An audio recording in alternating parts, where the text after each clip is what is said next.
motzian.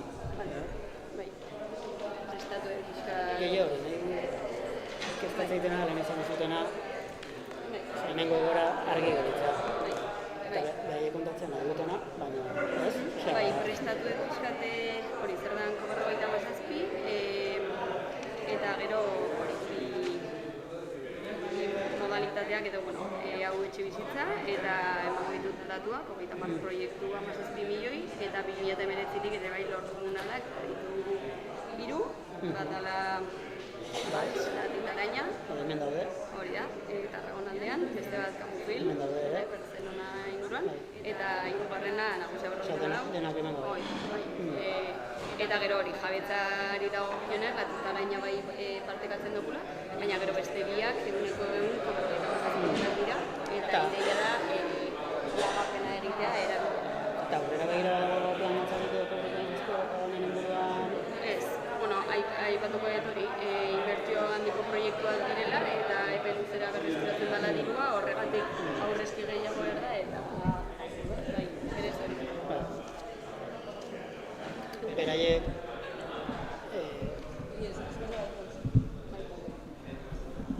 tú vas a explicar lo de la CLT también, ¿no? Vale. Sí, pero...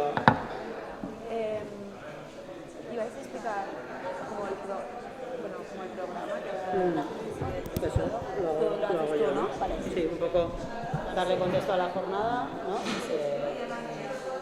Y luego empezamos ya, ¿no? O sea, quiero decir... Sí, exactamente, simplemente si estaba programado que alguien... Bueno, programado, sí, estaba presente. Pues ya cuando... Vale.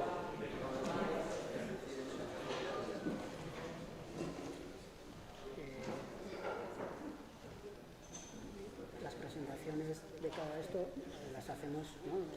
Cada uno, ¿no? Vale. Sí, yo, vale.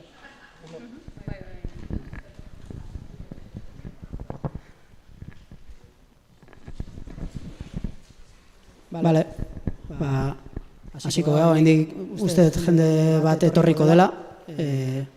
Baina, bueno, jardunaldia luze daukagunez, hasiko gara, eta gero solasteko eta aukerak ere izango ditugu. Baina, hasi eta, bueno, berotzen joango da pixkanaka. Beñatira zu egin naiz, Olatukop eta Talaiosen izenean jardunaliari abia puntua emango diot. Printzipioz, azalpentxo batzuk lehenengo, entzuten da, itzulpena, dena ondo, bale. Jardunaliaren pixka bat ere eskema azaldukoet, aldaketatxo txiki bat badago, orduan hori jakinarazteko ere, txikia da, gehiago dauka ikustekoa meriendarekin, bale? Orduan, edukian berez ez dago olako aldaketa berezirik. Printzipioz lur komunak deitu diogu jardunaldiari, hainbat gauza bateratzeko asmoz ere, landa eremuan edo hirietan gero eta proiektu gehiagoa ikusten, lur komunalekin, jabetza kolektiboarekin ikusteko daukatenak, eta Baila Dinamo, COP57, Olatukop eta Talaiosen artean antolatu dugu jardunaldi hau Iruñan, La Dinamokoek egiten ari diren beste proiektu baten baitan, gero beraiek azalduko dute, pixka bat ere gai hori lur komunen gaia honea ekartzeko, Euskal Herrira ekartzeko, eta pixka bat bere osotasunean ere hitz egiteko. Iruditzen zaigulako ere, Euskal Herrian badaukagu komunalekiko olako, ikuspegi esango nuke puntu batean mitikoa, oraindik komunalak asko dira Euskal Herrian ere, baina nolait iraganean gelditzen ari den zerbait da, eta guk Olatukopetik eta Talaiosetik, azken urteetan hainbat proiektuetan lanean ikusi dugun behar komun bat agertzen da, eta da zoru beharra. Hau da, gure proiektuak egin nahi baitugu, espazioa behar dugu. Eta espazio horrek gurea izan behar du, gurea modu kolektiboan. Askotan bestela proiektu gintzan gabiltzanok ikusten degulako muga handi bat, proiektu gintza egiterakoan, proiektu hori non egingo den erantzun horretan, askotan proiektuak garatzen dielako lur pribatuaren gainean, eta lur pribatu horren jabeak normalean etekin ekonomiko bat atera nahi izaten dulako lur horretatik, eta guk gure proiektu kooperatibo komunitarioak egiteko, edo lurra askatzen dugu, eta askatzen dugu kolektiboa eginez, edo etorkizunean gure bizitzarako proiektuak egiteko gero eta zailtasun gehiago izango ditu. Zorionez badaude esperientziak, eta gaurko asmo xumea iruditzen zait, eta hori Ladinamorekin batera jardunaldi hau pentsatzerako orduan asmo xumea da proiektuak ezagutzea. Zen askotan daukagun arazo handienetakoa ez dugula ezagutzen gure inguruan dauden proiektuak, martxan dauden proiektuak, esfortzua egin duten proiektuak, eta askotan lur komun hori sortzeko egin behar izan den borroka, bakarrik egin dute, ezagutza, ikaspenak bakarrik egin behar izan dituzte, eta horretarako antidoto berena da proiektuak ezagutzea eta elkar ezagutzea, eta proiektuak saretzea. Horregatik gaurko jardunaldia nahiko simplea, soila da, eta proiektuak ezagutzean oinarritukoa, eta proiektu horiei galderak egitean.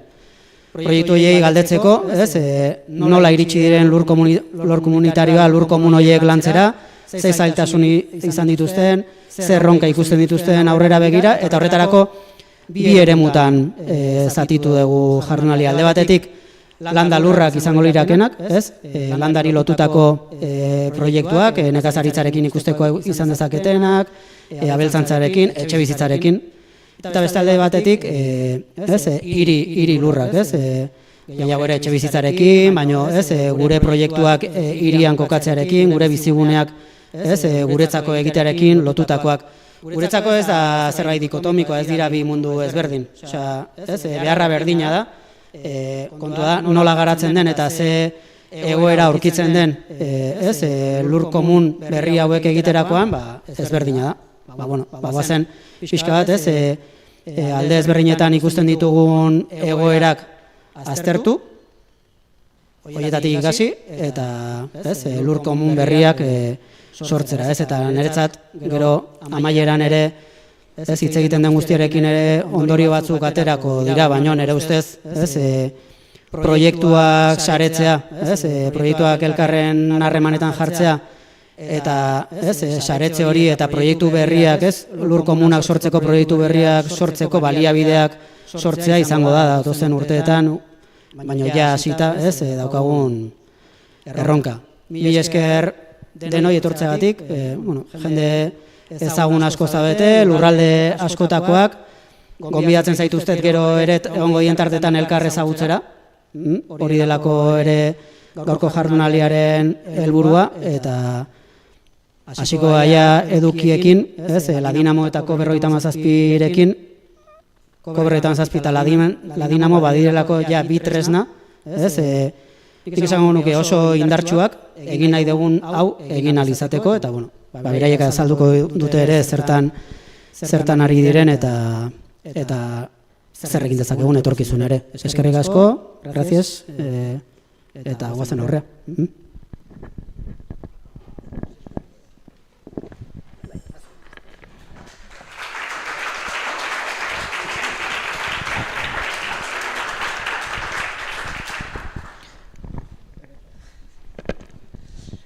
Hola, bona tarda. Jo soc la Lali de Ladinamo. Ladinamo és una fundació que neix el 2016, que neix arran de l'experiència del projecte de la Borda a Barcelona, una cooperativa d'habitatge, la primera cooperativa d'habitatge en cessió d'ús en sòl urbà a Catalunya. I com a entitat ens dediquem a acompanyar i impulsar el cooperativisme d'habitatge en cessió d'ús a Catalunya. I a nivell així com a dades contextuals, actualment hi ha 60 projectes en fase que li diem de promoció de convivència, és a dir, projectes que ja han pogut accedir al sòl, que avui parlarem molt de sòl, que agrupen més o menys una mica més de 1.000 habitatges, i per tant estem en una situació que des del 2015-2016, que van ser els primers projectes, fins a 10 anys després, passem d'una realitat de primers projectes pilot a poder començar a parlar de consolidació d'aquest model. Aquests projectes tenen diverses dificultats i una d'elles, que és una de les més importants, és l'accés al sòl. A Catalunya i en general a Espanya del parc d'habitatge només menys d'un 2% és habitatge o parc d'habitatge públic i per tant el repte del dret a l'habitatge actualment no comptem realment amb un parc públic que permeti garantir aquest dret. I per tant en aquest sentit la Dinamo des del principi una de les estratègies que plantegem és com poder accedir al sòl privat i de quina manera podem recuperar sòl privat i dotar-lo d'un ús comunitari, cooperatiu i desmercantilitzat.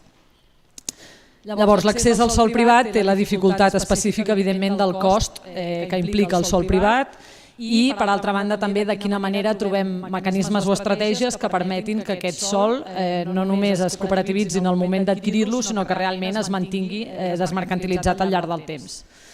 Que això, aprenent d'altres països i d'altres models que tenen un recorregut molt més llarg, que tenen ara 30, 40, 50 anys, doncs hem vist com hi ha hagut parcs cooperativitzats d'habitatge que s'han arribat a desmuntar perquè no estaven prou ben blindats.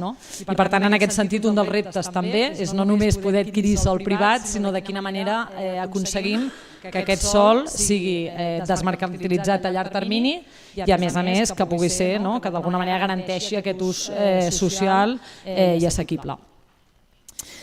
Llavors, en aquest sentit, per nosaltres entenem la cooperativització del sòl com aquesta estratègia també per contribuir al dret a l'habitatge i en aquest plantejament, conjuntament amb COP57, també hem pogut desenvolupar projectes pilot per poder tirar endavant primeres experiències que permetessin visualitzar que això és possible. Hem pogut desenvolupar alguns projectes adquirint sòl per part de la Dinamo, on nosaltres hem pogut comprar sòl privat i l'hem pogut cedir a cooperatives que són les que han fet la promoció, com poden ser els casos de la Morada o la Diversa a Barcelona.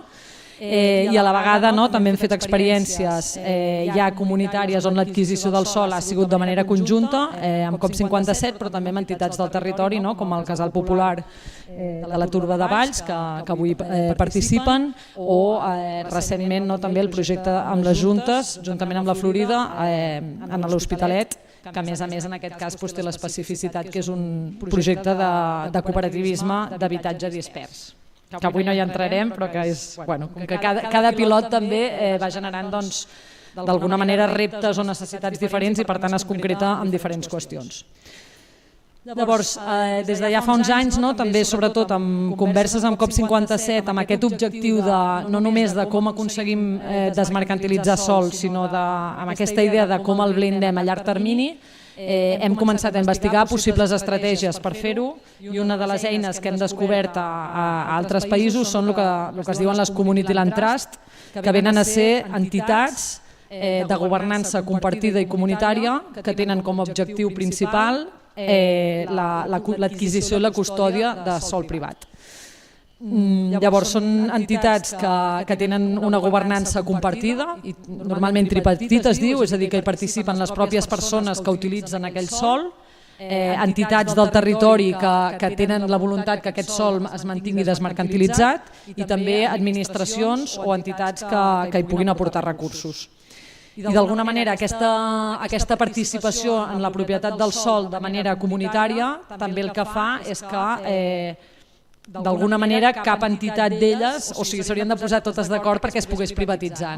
Que en alguns debats o algunes reflexions sortia que el sòl es faci públic. I dius, està molt bé, però també hem vist com s'ha vengut el sòl públic. I per tant, que el sòl sigui de l'administració, que el públic estigui gestionat des de l'administració, tampoc és una solució. O en tot cas hi ha hagut moments on hem vist que també s'ha pogut privatitzar.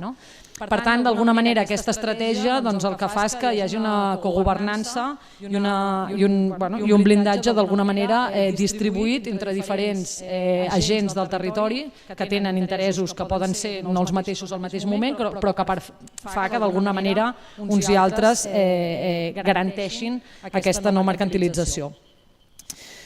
I aquí estem una mica imaginant de quina manera ens podem importar aquest sistema o aquest model que a països d'Amèrica o a països d'Europa s'està desenvolupant però que aquí no existeix i per tant de quina manera podem fer, podem impulsar una community land trust que tingui aquesta voluntat de custòdia del sòl i que permeti que realment hi hagi una assequibilitat permanent d'aquest sòl. Sí que l'estem imaginant principalment per usos d'habitatge cooperatiu en cessió d'ús, però també per altres usos de l'economia social i solidària i del cooperativisme. I de fet aquests primers projectes que s'han desenvolupat, molts d'ells incorporen moltes altres activitats més enllà de l'habitatge i per tant d'alguna manera també ens sembla interessant aquesta aliança o aquest treball conjunt entre diferents tipus d'usos i d'activitats. I una mica fins aquí, com que ens sembla important també aquesta idea de compartir, com explicava el Beñat, de compartir experiències i com cada projecte esteu desenvolupant els vostres projectes amb les seves concrecions, però de quina manera també al final hi ha un element comú, en aquest cas avui el que parlem és com accedim al sòl, i no només com hi accedim, sinó de quina manera garantim que aquest sòl quedi desmercantilitzat. Ja també com per acabar, un dels aprenentatges que també hem fet en altres països és que segurament els impulsors dels projectes tenim molt clar aquesta idea de cooperativització, però si ens imaginem uns projectes a llarg termini hi ha canvis generacionals, canvis de context polític i socioeconòmic i d'alguna manera en altres països també l'experiència ha sigut que a vegades poden ser les segones o terceres generacions, que hi ha hagut tot un canvi cultural o contextual i és on és important que hi hagi aquestes estratègies que facin que no hi pugui haver temptacions de blindatge o canvis normatius i de les administracions que ho puguin desmuntar. I una mica fins aquí en aquestes qüestions estem. I que també és aquesta idea, aquesta estratègia també l'estem pensant, definint i debatent entre diferents entitats, projectes amb una escala més local o menys, de diferents tipus d'usos, també per intentar fer aquesta mirada una mica més àmplia i fins i tot també contrastar-la amb administracions, amb entitats financeres, etc., com per realment veure quins són els problemes que hi poden haver o les dificultats o els reptes i de quina manera podem intentar que ho puguem tirar endavant. Moltes gràcies.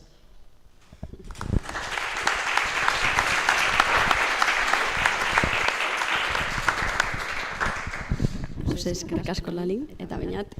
Ni Jone naiz, COP57 Euskal Herriko idazkari teknikoa, egunerokoan COP57 Euskal Herrian nagoena, eta hori pixkate kontatzera nator kopetik zer egiten ari garen kasu honetan, ez? Berez, Katalunian egin dira proiektu gehienak eta gaur niri tokatzen zait pixkate Kataluniako gauza guztiak kontatzea eta ere bai hemen egiten ari garenak. Hasi aurretik, segurazki danak ezagutuko dizuela zer dan COP57, baina pixkate gogoratze aldera. COP57 irabazi asmorik gabeko finantza zerbitzu solidario eta etikoak ematen dituen kooperatiba bat da. Eta gure helburu nagusia da ekonomia eta gizartea eraldatzea. Eta horretarako egiten duguna da gure proiektu, inguruko proiektu eraldatzaileak finantziatu eta bultzatu. Pixkate, datu batzuk, lehenengo, nondik ateratzen dugun dirua da herritarren aurrezkietatik, COP57 oraintxe bertan ia 7.000 bazkide gara, 7.000 entitate eta pertsonak osatzen dugu COP57 eta azkeneko 4 urteetan 1.340 maileguren bidez 100 milioi euro eman ditugu. Orduan, txikia gea, baina zenbaki potoloak edo ere bai mugitzen dira, ez? Batzutan esate digute horrelako moduetan ezinezkoa dela ezer finantziatzea, bai. Eta, pixkate gaurko gaiari bideratuta, aipatu beharko nuke etxe bizitza eta lur komunitarioaren sektorea edo, Eta hori COP57tik ulertzen dugu bai lurra eta baita etxe bizitza ere gure beharrei baliabide moduan, gure beharrei erantzuteko baliabide moduan eta ez merkatuko produktu bezala. Orduan horregatik iruditzen zaigu beharrezkoa ere bai gaio hauei erantzutea. Horretarako aipatu nahiko nituzke irizpide batzuk finkatu direla COP57 bai etxe bizitza eta bai lur komunitarioen inguruan, eta dira lehenengoa da jabetza kolektiboa ezinbestekoa dela proiektu hauetan, bigarrena da kudeak eta kooperatiboa, hirugarrena interkooperazioa bultzatzeko espazioak izan behar direla, bai lurrean eta bai auzoetan eta bai inguruan. Laugarrena da espazioaren banaketa behar eta irizpide publiko komunitarioei eren arabera banatu behar dela, eta bosgarrena eta da etxe bizitzaren kasuan bakarrik beharrak asetzera joan behar dela, lehenengo etxe bizitzari zuzendutakoak. Gero, jarraitzeko lehenengo mota edo etxe bizitza komunitarioaren inguruan 2015ean COP57tik hasi ginen gai honi hartzen, eta hori, azkenean etxe bizitza eskubidea bermatzeko modu kolektibo, kooperatibo eta komunitarioa izan behar zuela, eta hori babesteko eta bultzatzeko. Eta 2015etik 17 milioi euro eman ditugu 30 proiektu desberdin babesten, ez? Batzuk Lalik aipatu ditu, ez? Nahi baizue badago zerrenda. Eta bestalde batetik, 2019an hasi ginen ere bai lurraren proiektuak, ez? Lur komunitarioaren proiektuak ere bai bultzatzen. Lalik aipatu duena, ez? Eta Beñatek ere bai behar ditugu lurrak, espazioak gureak izatea, gure proiektuak bertan jaio eta aurrera ateratzeko. Orduan, aipatuko nituzke hemen 3 proiektu, COP57tik egin ditugunak, bada, eta hemendik zaudete, lehenengoa da Balsen, Tarragona inguruan, Latitaraina, berez espazioaren jabetza La Dinamo, El Casals eta COP57rena da, eta ideia da hori, lagapen, espazioaren lagapena eren bidez, proiektuak espazio hori erabiltzea. Kasu hau da etxe bizitza bat, eta behian proiektuak ditu, eta pixkat hirigune edo aldezarrean dago, horre Balsen. Bigarren proiektua litzateke Canbufil, Barcelona inguruan dago gertu, hemen gero azalduko da gehiago, eta ere bai etxe bizitza eta gero lehen sektoreko proiektuak egite dituzte, eta kasu honetan jabetza 100% COP57rena da, eta lagapenaren bidez erabiltzen da espazioa. Eta hirugarrena, hemen ondoan daukaguna, eta gero aukera eukiko duzu, ez? Bai, bale. Aukera eukiko dugula ikusteko, da hori, nagusia 54, zenbakia, hemen ondoko edifizio osoa, eta hori, Katakrakekin elkarlanean ari gara, eta orain momentuan, bigarren solairuan Euskal Herria irratia badago, obrak eginak eta hortxe gabiltza. Eta kasu honetan ere bai, jabetza 100% COP57rena da, eta hor ari gea elkarlanean beste espazioak proiektua nola jarraitu, ez? Nola bete hori.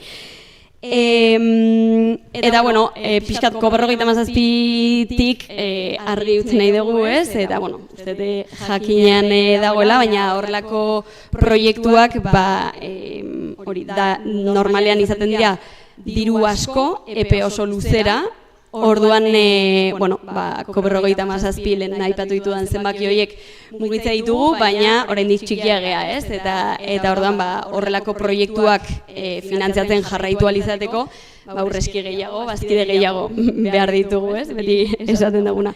Orduan, justo aurreko astean egin genuen lehenengo aldiz partaidetza tituluak atera, eta emaitza izugarrizkoa izan zen, 12 ordutan 2 milioi euro jaso genituen, eta itxi behar izan genuen jaulkipena, pentsatzen genuena izango zela 35 egunetan, 12 ordutan egin genuen, beraz, jendea badirudi, ez? Gogoak badituela horrelako proiektuak bultzatzeko. Ere bai, aipatu nahiko nuke, ko50tik era honetan bultzatzeaz gain, ere bai maileguak emate ditugula, eta hemen biziola ere bai badagoenez, justo urrian eman genien ere bai lokala, espazioa, fabrika erosteko Euskal Herrian eman dugun mailegurik handiena, 700.000 euro eman genituen, biziola bezalako proiektu izugarri hau aurrera ateratzeko eta jarraitzeko, ez? Eta lurra beste behin gurea izateko. Eta uste hortxe. Eskerrik asko.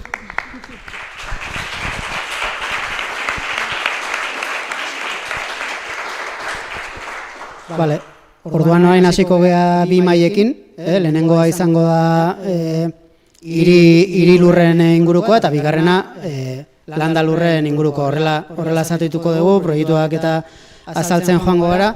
Detailetxo bat, hor jarri genuna zen, bi mailen artean merienda bat egingo genula, egingo genuna merienda afaria. Orduan, tarte horretan, bi mailen arteko tartea motzagoa izango da eta pixka lehenago bukatuko dugu mai inguruen zatia merienda afari bat egiteko hemen atzean, eta gero hortik bisita egiteko.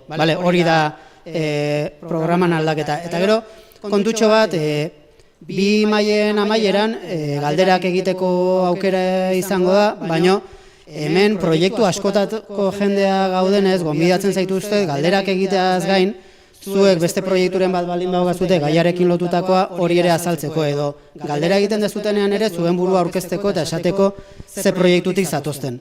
Horrek ematen digulako ere nolabait hemen bildu garenon ikuspegi askoz zabalagoa.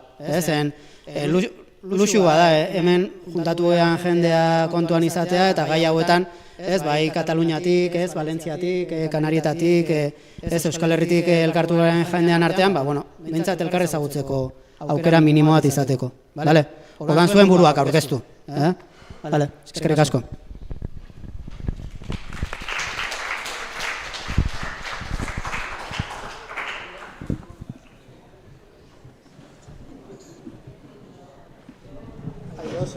Lo que queráis, si queréis utilizáis los dos o si no... Sí, lo vamos a pasar. Os traigo...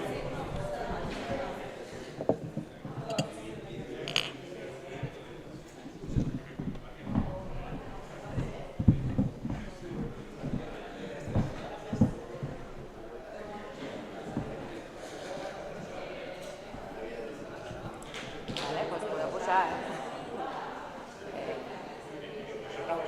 donde quieras.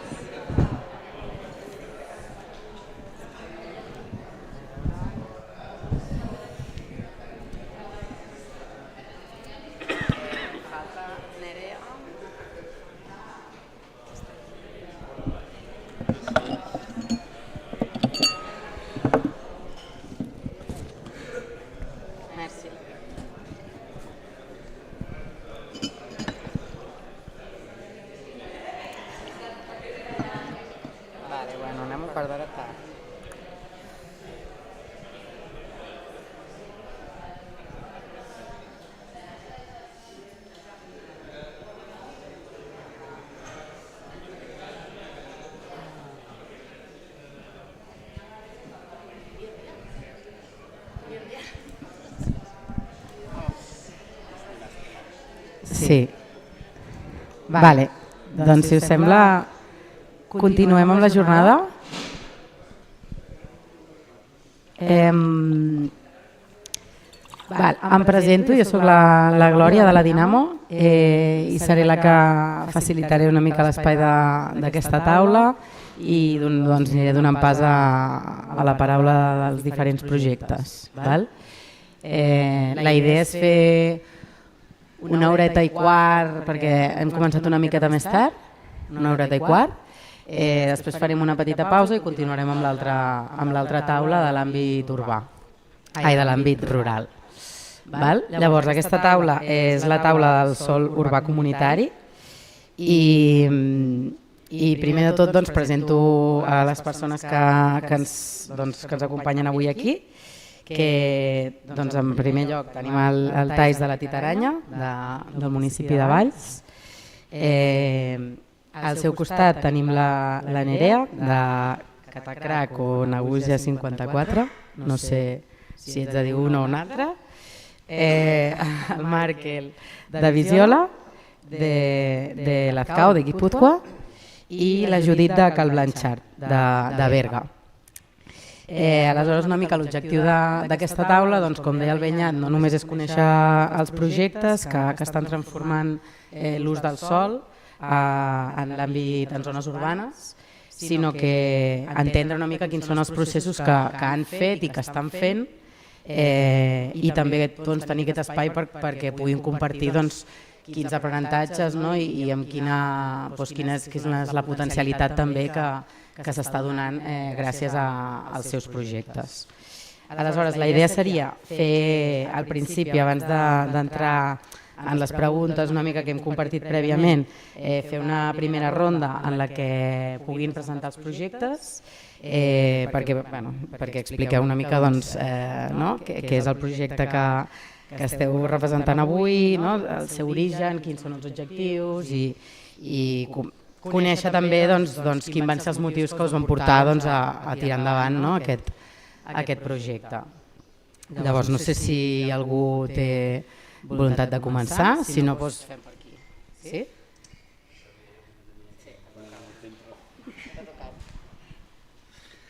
Perdoneu, si veig que us allargueu molt, us aniré tallant.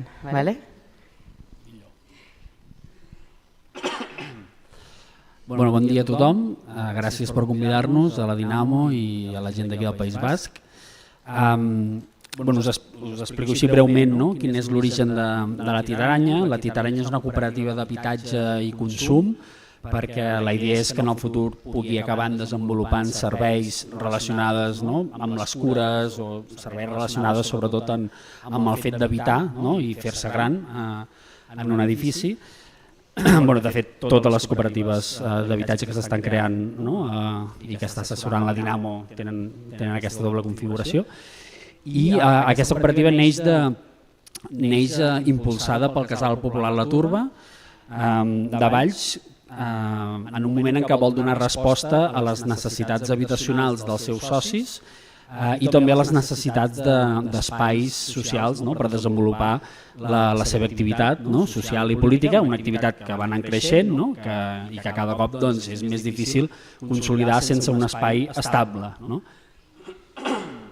Paral·lelament amb això, és important també explicar que la Titaranya neix d'això i neix d'una reflexió estratègica també del moviment popular de Valls, en el nostre cas de l'esquerra independentista, que és una assemblea amb trajectòria, amb presència a l'Ajuntament des del 1991, amb experiència tant al govern com a l'oposició, que en un moment donat, al voltant del 2016, que és quan s'inicia el projecte de la Titaranya, fa una reflexió estratègica en la qual s'evidencia la dificultat o les problemàtiques d'incidir en les polítiques públiques per intentar canviar coses o impulsar projectes i per tant fa una reflexió de replegament i de fer una aposta per impulsar projectes propis, en el nostre cas des del discurs del desplegament de sobiranies i del desplegament d'una proposta material per a la classe treballadora. Bé, actualment la cooperativa ha rehabilitat ja un edifici, que és un edifici, és un bé civil, és un bé cultural d'interès local del segle XIII, i han sortit 7 habitatges, unes oficines que ocupen l'Economat, que és una cooperativa de treball, de desenvolupament local i assessorament a projectes d'economia social, etc. Hi ha una botiga del grup de consum La Bajoca, que és un grup de consum vinculat al Casal, i un local comunitari que també gestiona el Casal Popular La Turba. I properament, o no sabem quan, ha de desenvolupar també una segona promoció d'un segon edifici que ja també tenim en propietat, amb aquesta propietat tripartida que explicàvem a COP57 abans, entre la Dinamo COP57 i la Turba, el Casal. Desenvoluparà una segona promoció on sortiran al voltant entre 15 i 18 habitatges i diversos locals socials també pel moviment polític o per cooperatives o entitats d'economia social. També comentar que aquests 2 edificis s'han comprat perquè hi ha un pati interior d'uns 500 metres quadrats i un carrer que s'ha obert nou, que unirà 2 carrers que ja existeixen. Per tant, la voluntat també era, a l'hora d'adquirir la propietat, va ser la d'adquirir un espai on es pogués generar espai públic, nou espai d'ús públic. De fet, l'espai és privat perquè és nostre, però sí que amb l'intenció de generar espai obert, espai públic, per tant una plaça i un carrer nous, i que això formi part de la gestió comunitària, no només els edificis, sinó també aquest espai.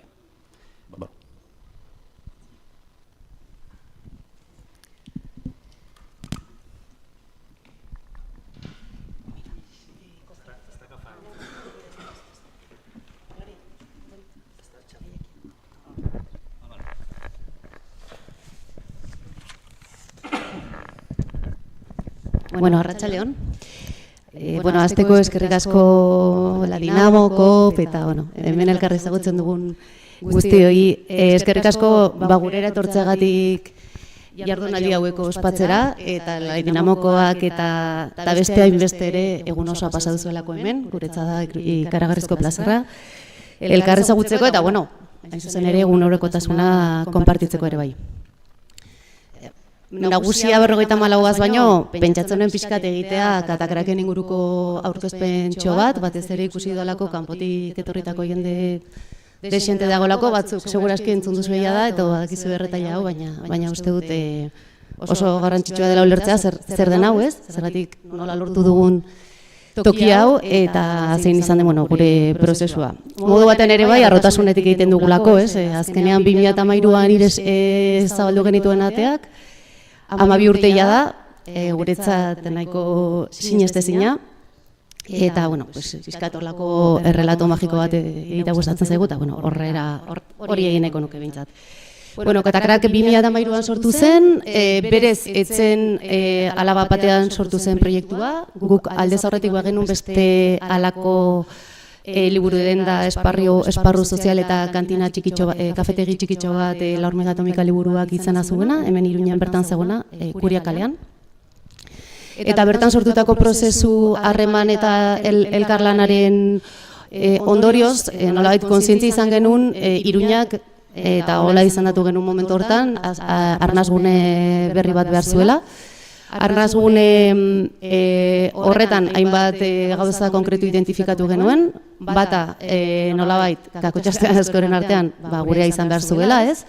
Piskat, kokatzen baldin bazarete 2008ko krisia, igual ere bai Iruñan bizi zen egoera politikoa, UPN-eren gobernupean, ez dakize oso zaila zen alokairuak izatea, udalaren esparru publikoak erabiltza, piskat, koiuntura politiko horri guztiak baldintzatu zuen ere bai, guk pentsatzea, guk behar genuela toki bat, nolabait bi erizpide izango zituena, ez? Bata, erabilpen kolektiborena eta bestera iraunkorri izango zena. Hau da, ireki genuela hemen gelditzeko.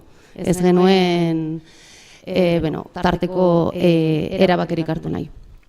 Hori, nolabait, erabaki kolektibo hori hartu genuenean, beste bi gauzek baldintzatu zuten pixkat gure aurrera egite horrek, ez? Batak elkarrekin konpromesua elkarrekin konpromiso hartzeak indartsu bilakatzen gintuela, konpromisoak nolabait beldurra eman ordez gu indartu gintuen, eta urteak pasala ohartu gara, hortan arrazoi genuela, nolabait esaterren, eta bestea kolektibotasunaren indarrari eustea, ez? Nolabait.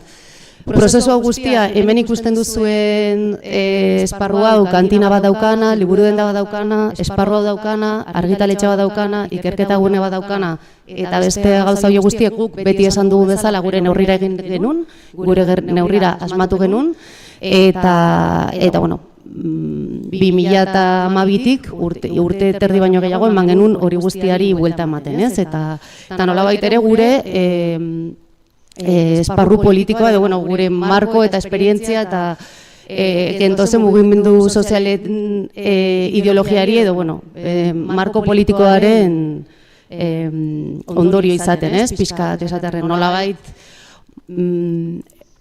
modu orokorrean esatearren gu pixkat gu autonomiaren esparru politikan kokatzen gara, beste hortan beste batean baina oso nolabait norbanakoaren identitatea eta ezberdintasunak errespetatzen ditugu modu oso batean, hori nik esango nuke dela Katakraken adierazle garrantzitsuenetariko bat. Ez gaude sindikatu ez alderdi politikoen menpe ez beraiek ere hemen ezin dute ezer egin, hori nolabait gure adierazi edo marra gorrietako bada, nolabait esatearren, nola esaten dugun, baina horre guztiak ere autonomia oso ematen digu, bakoitzak ere nolabait modu autonomean pentsatzeko edo nolabait ez dugu ideologia konkretu bat denok mantentzek inondik inora. Hala ere, nola funtzionatzen dugu ez, hori askotan izaten dela galdera, eta gureak behintzat oso struktura argia dauka, asko kostatu bazitzaigun ere. Guk badugu asamblada politiko bat, nolabait hemen gertatzen diren gauza guztiak erabakitzen dituena. Bestalde, etekin asmorik gabeko kooperatiba bat daukagu, ere bai, lan mundua eta, hau badakizu ez, gure artikulatzen duena. Horren azpitik lantalde bakoitzak gure esparruak ere baditugu erabakiak hartu balizateko, nolabaiteko autonomiarekin, naiz eta gauza garrantzitsuak inoiz ez diren talde txikitan erabakitzen. 16 pertsonek egiten dugu lan hemen, naiz eta asamblada orokorrean 22 inguru ibiltzen garen orain. Eta gure abiapuntua beti izan da, nolabait, enpresa politikoaren markoari eutsi eta lana politika eta militantziaren arteko esparru hori guztia, muga guzti horiek desegitea eta saiatzea pixkat kapitalismoak sortzen dizkigun harreman estrukturatu horiek apurtu eta horre egiteko, ez? Eta Katakrak pixkot hori apurtzeko asmoa dauka. Ez dakit asko pasan nahi zen, Gloria?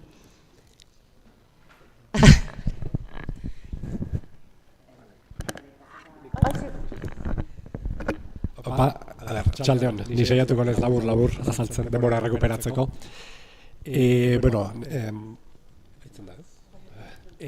Nator, Jon Elena aurkeztu duen Biziola kooperatibatik, Markeldan erizena, eta saiatuko naiz pixka kontatzen zein izan den gure ibilbidea, eta iritzingo dugu gehiago suposatzen ez, baina zein den gure gaur egungo egoera ez. Biziola hasieran sortu zen elkarte bat bezala, eta kokatzen da oso garrantzitsua da gutzako landa eremua izan ezarren ez dela hiriburu bateko proiektua, da eskualde bateko proiektu gurea, bale? Gure eskualden daude 23-24 herri, segun nola kontsiatzen dien, eta dala 6 urte, 2019 hasi ginen, eskualdeko momentu hortan 9 ekonomia sozialeko proiektu, elkarrekin biltzen jakiteko edo denan arten diseinatzeko zenei genunin ekonomia sozialan inguruen, ez? Aipatu behar dare baita ere gure eskualdea, alde honak eta alde txarrauzke, baino dala oso eskualde industriala, oso eskualde aberatsa, eta momentu hortan dagoendik gaur egune ekonomia sozialak indar gutxi dauken eskualde bat, bale? Hori da abia puntue. Sortu genuen elkarte bat, egon ginen 2 urte inguru hausnarketan zein nahi genuen, eta iritsi izan momentu edala 3 urte eta erdi, erabaki genula pauso ondi bat ematea, eta hasi ginen lokal bat bilatzen. Gure kasun prozesu nahiko xeleorra izan zen, hasi ginen bilatzen 100 metro karratu inguruko lokal bat, eta bukatu genuen 1500 metro karratuko lokal baten. Esplikatuko el logika, zeatik izan zen. hasi ginenen espazio bat bilatzen, nahi genuen proiektu berrintzako espazio bat sortu. Baina konturatu ginen, potentziala handia izan zaikela, momentu hortan ekonomia sozialen ingurun garen proiektu guztik bertan kokatu ahalko lieken espazio bat denan arten hartzea. Hartzea espazio zoru bat denan arten, nun kokatu ahalko zien aurreago, behatzi kooperatiba horiek, eta posible zan neurrin kooperatiba berrik, ez? Eta helburu horrekin, badala 3 urte terdi, hasieran alokairun hartu genuen espazio industriguneko nabe industrial erraldoi bat. Hasieran gure asmoa zen alokairukin probatzea, benetan gure planteamentu errealista zen edo posible zen, eta 3 urteta erabakitzea denan arten, nahi genuen erosi edo ez. Pasazien 3 urte eta iraien, leheno Jonek ondo aipatu duen bezala, kostataz, erronka bat izan zen, baina eta presio bastante egin, esan digune gaina gugala diruiena eskatu dieunako 57 Euskal Herrin, baina bueno, erabaki genuen batzarren euneko eunek, gaur egun gehan 487 bazkide, erabaki genuen euneko eunakin erostea fabrika, bale? COP57 eskertzen, ez dela ezinezko izango zen, iraien erosin genuen, eta momentu hontan gaude fase baten nun, ja, fabrika gurea da, gutxi gora bera espazio hortatik erabiltzen diteu 300 metro karratu, eta nola ingo ditzeun, horrengo hilabete urtetan, egokitu espazio berrik, bai ekonomia sozialeko proiektu berrik erakartzeko, eta prozesu hontan ikusi ditzeun aukera berrik martxan jartzeko, proiektu berrik martxan jartzeko, ez? Eta guantxe gare momentu hortan, fase hortan, eta ilusioekin, baina burua uste handekin, gaur egun 5 langile eta erdi, boti ez, ni ez naiz langile momentu hontan, eta laburtuz, usten daikoa, kontatu.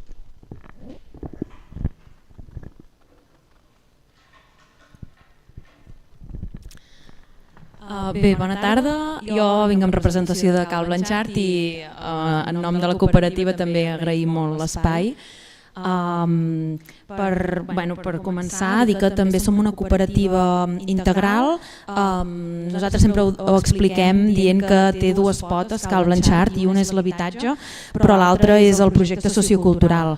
En relació a l'habitatge, doncs, és un edifici que hi haurà 14 pisos, i en relació al projecte sociocultural, que té en compte els socis, evidentment, però també el veïnat, ara explicaré per què, dir que actualment som 66 sòcies i estem organitzades en un grup motor format pels 14 habitants, més una desena o una quinzena de col·laboradors, i aquí sí que ja entrem les comissions, etc.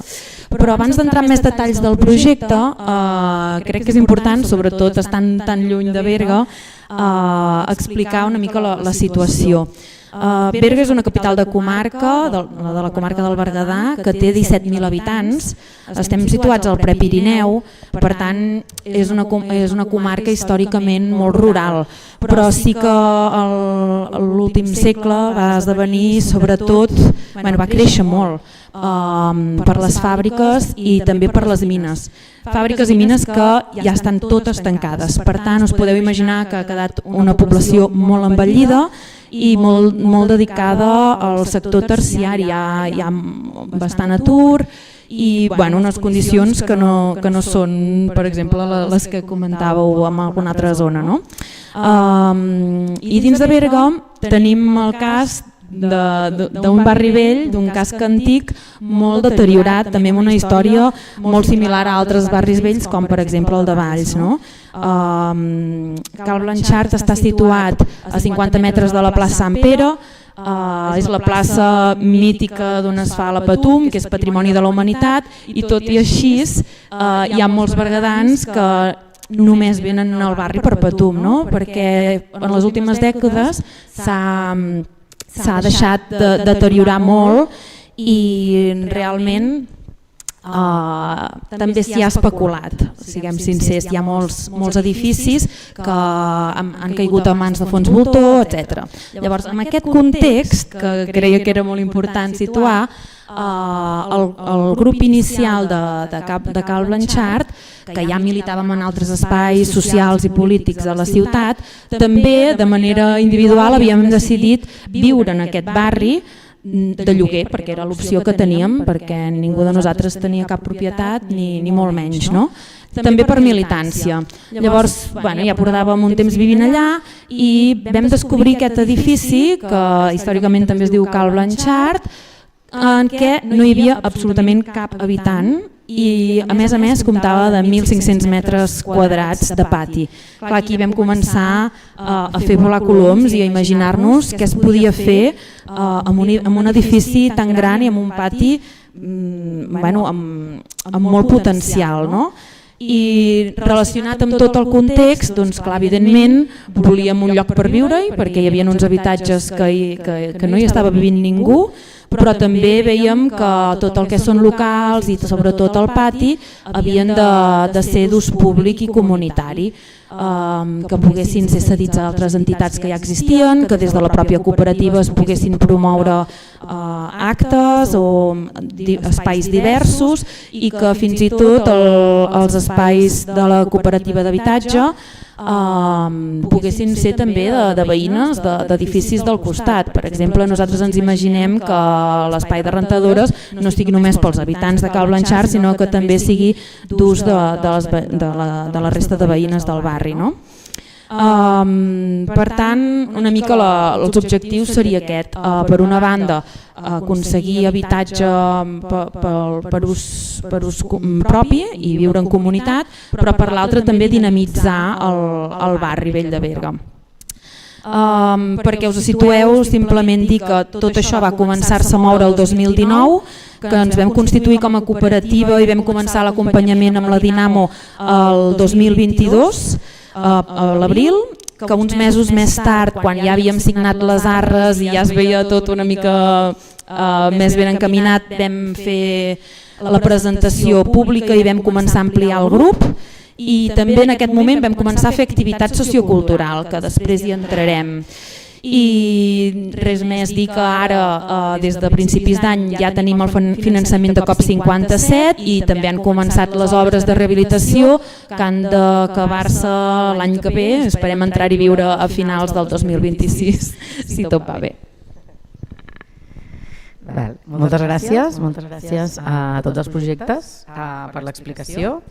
I ara la idea era entrar, havíem plantejat com dos rondes de preguntes i que cada projecte una mica pugui agafar les qüestions que més la interpel·lin com a projecte o vegin més interessants a l'hora de compartir amb la resta. La primera ronda estaria vinculada a la construcció i a l'apropiació del comú, dels béns comuns, de lo col·lectiu, i una mica les preguntes que llançàvem és com s'ha construït el relat del comú o quins elements han estat els necessaris per construir aquesta identitat dins del projecte i si realment s'ha generat aquesta identitat col·lectiva i com s'ha involucrat la comunitat en aquest relat. I per altra banda, en la part de l'apropiació del sòl per part de la comunitat, una mica les barreres, els límits que ens hem trobat en la col·lectivització del sòl, de la terra, quins obstacles hi han hagut i també com s'aconsegueix que en els projectes es mantinguin al llarg del temps els valors del cooperativisme i de lo col·lectiu que estan a l'inici, a la motivació inicial dels propis projectes. Aleshores, si voleu, ara ho fem al revés per començar o com voleu fer-ho? Sí? Doncs Judit, t'ha tocat. És molt difícil perquè hi ha moltes preguntes alhora i segur que no podrem explicar tot, però aviam, com deia, l'edifici que ja existia quan el vam conèixer nosaltres estava buit.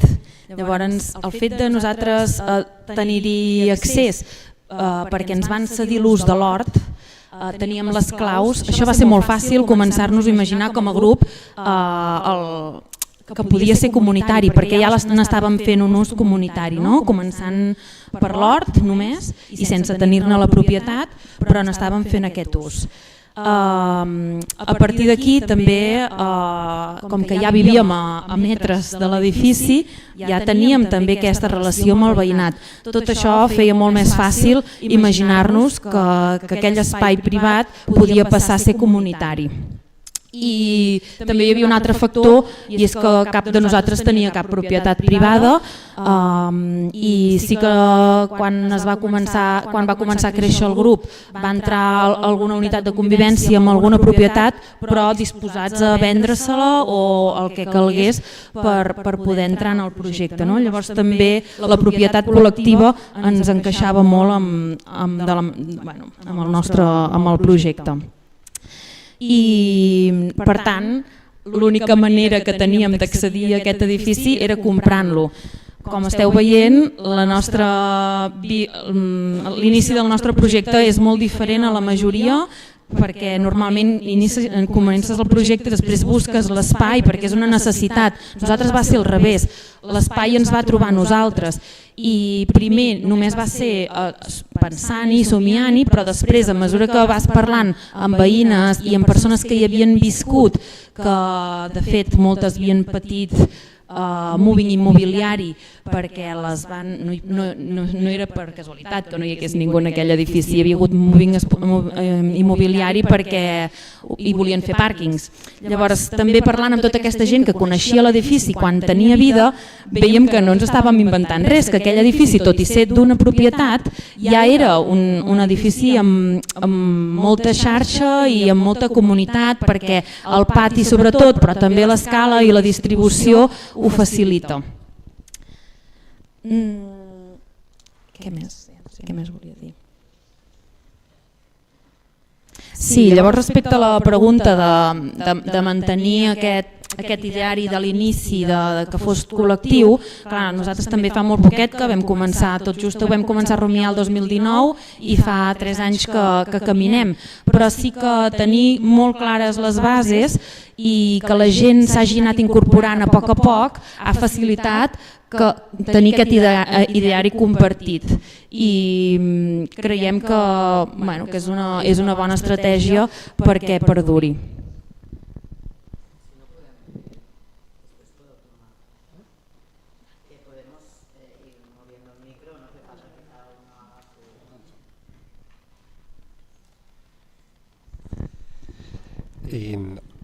Pixkat jarraipen emanez nahiago dut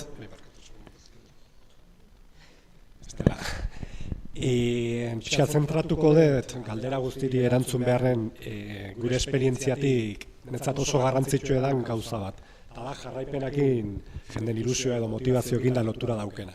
Eta da eraikin eta eraikinen egokitzea eta dena prozesu bat bezala lantzea. Nigo batzen naiz, hasieran hasi ginenen espazio baten bila eta denak irudikatzen genuen, gure kooperatiban proiektu irudikatzen genuen bezala. Eta 3 urte behan dugu, 4 urte behan dugu. Gaur egun danak guztiz diferentea da. Eta ziur nau, niguen burun dauketena.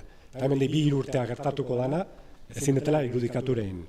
Orduan, guk oso garbi genduen hasieratik, izan barra zeukela prozesu bat, eraikin erostea, eraikin egokitzea, eraikinei aktibidatek sortzea. Izan barra zeukela denon arten diseinatu barreko prozesu bat, eta oso garbi eukita, helburu izan barra zeukela jende berri erakartzea, eta beraien iritzikin osatzea hasieran gendizkegun ideiak, ez? Zesan nahi dut. Hasieran guri gertatzen zitzaigun, espazio bakoitza diseinatzen genunen, imaginatzen genuen ze proiektu jarri halko zan bakoitza, gutako bakoitza nun kokatuko litzeke, eta gure arteko interkooperazioa nola izan halko zan, ez? Eta konturatu ginen, martxan jarri ala, ez zala erreala, hau da, konturatzen ginen, nahi barin bagendu jende berri erakarri eta jarraipena eman guzti horri, lortu barra gendula askoz jende gehion gara zabaltzea. Jendea esaten deteren da, bai partikularrak eta bai ekonomia sozialeko proiektu berrik, ez? Eta hortan esfortzu handi bat ingenun eta iten nahi guaindik, eta horregatiken leheno sarreran saiatu nahi zen esplikatzen da, guain datorrela gure zailtasuna handi eukidu eraikin erostek, baina guaindik eta zailtasuna handigoa da denan arten eraikitzek.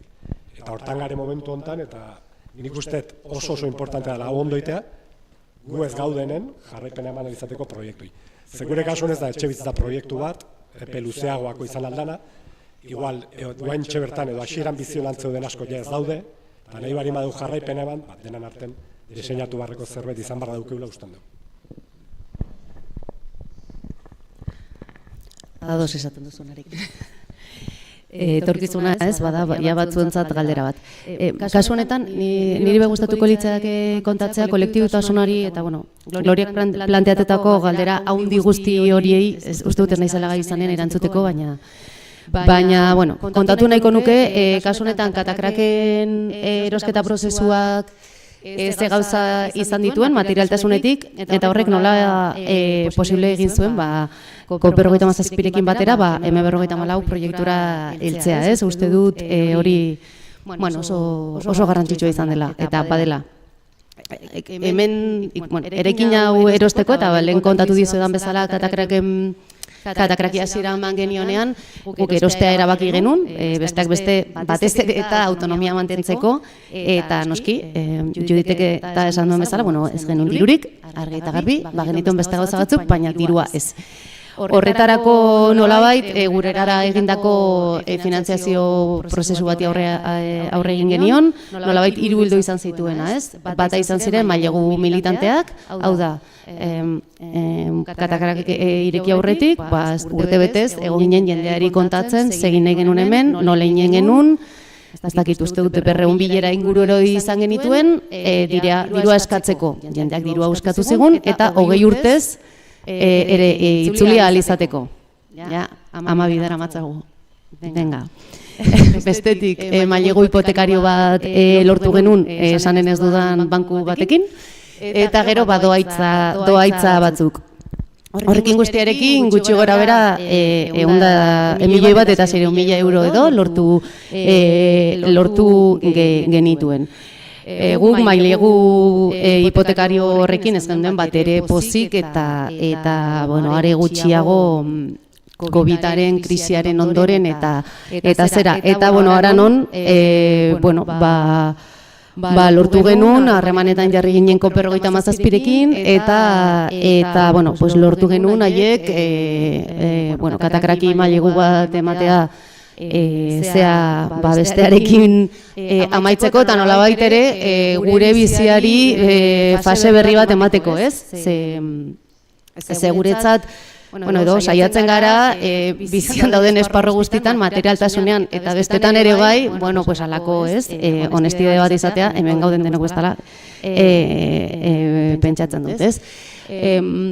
Hortaz gain, kopekin sortu genuen harremanaz gain, mailegu militanteekin esaten dizuetan hortan, horrere bazegoen beste pausu handi bat, eta bazen nolabait mailegu militante horien atzean gu geun gendela. Hau da, pertsona katakraken asambladako pertsona orok aurre egiten diegula mailegu horriei ordeinduko ez balira. Ez da gertatu, baina nolabait ugan konfiantza zeukan jendearen eta gure arteko adostasun pribatu bat zen hori, ez? Eta gaur egungo gizarte etere hontan, ez? Horrek nik uste dut oso modu argian estrukturatu izan duela ere gure lantaldea eta gure apustua. Hori pixkat kontatu nahi nuen bakarrik gerora begiratzeko. COP57rekin sortutako harremanari esker, nolabait, ez genuen harreman bat banku batekin, baizik eta kreditu kooperatiba batekin beste gauza batzuk egin ahal izateko. Horri esker eta beti ere katakraken hasieran katakrak sortzeko hau erosi genuenean sortutako harreman, zuzenak eta pixkat bakarrik transakzioaren mundutik at gelitzen zirenak, horrek ate bat ireki zigun gaur egun M54 den hori abian hasteko, ez? Nik uste dut lehen Jonek oso argi esan du, diru asko eta urte askotarako, ez? Nik uste dut hori barneratzen ari garela orain, ez? Oso modu sakonean, gero, ez dakit, uste dut zuen hitza ere badela, M54 ez hitzaita, baina zea, Katakraken lehengo jabeek behin esan ziguten, egun batean ona etorri ziren, eta esan ziguten, eraikina saldu nahi zutela. Hemen ondoan dagona, ez? Pareta hontatik harata, gero ikusiko duzuena, uste dut, nahi duzuenok. Hasierako harriduraz gain, guk ez dugu dirurik, argi dago, guk badugu struktura ekonomiko bat, kooperatiba bat, komunitate handi bat, 400 bazkide ditugu, Katakraken, egunero datorren jendea, hemen biltzen diren asanbladak, nahi dugun guztia, baina, holako eraikin bati aurre egiteko dirua ez. Ko50, eta orduan, bururatu zitzaigun gauza bakarra, eta hortik ere diot, harreman ezberdinak, eta densoagoak sortzearen arrazoiaren garrantzia ez, Ko50 ditu genuen, eta zen genien aizue, hau gertatzen da. Hemen ondokoak etorri dira, uhartetarrak, eta hau esan digute.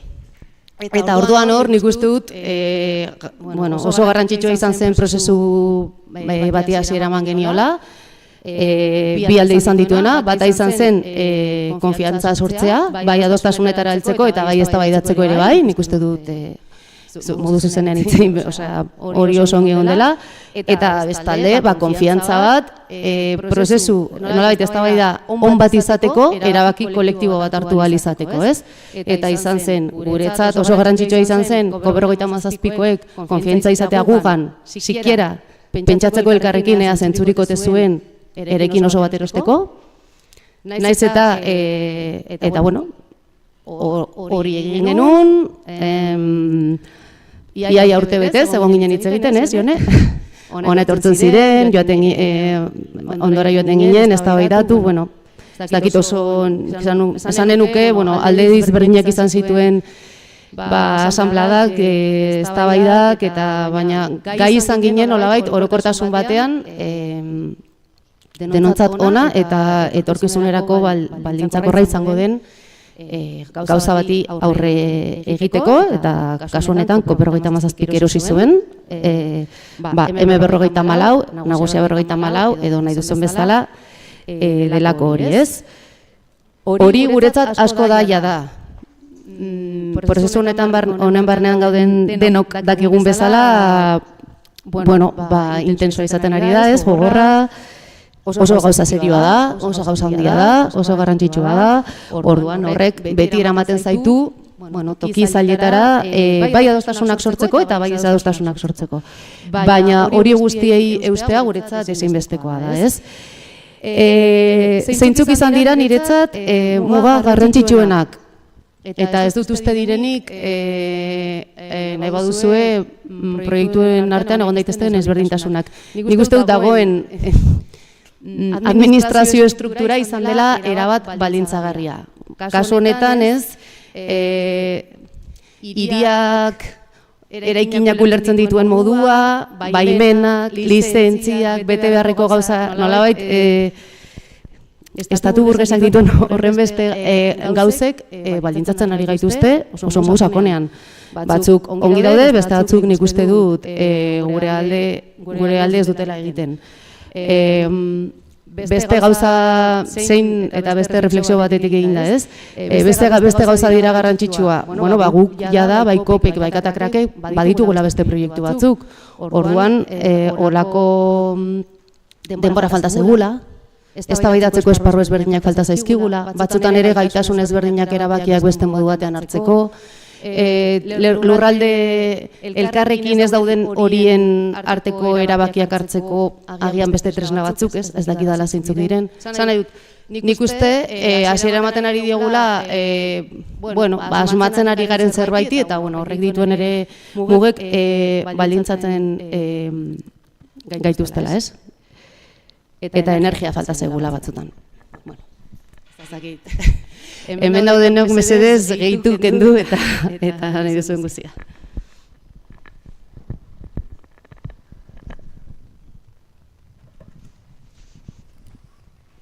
Jo crec que hi ha un aspecte fonamental al voltant de la construcció, del relat, del comú, que senyim una mica les preguntes que fèieu, que és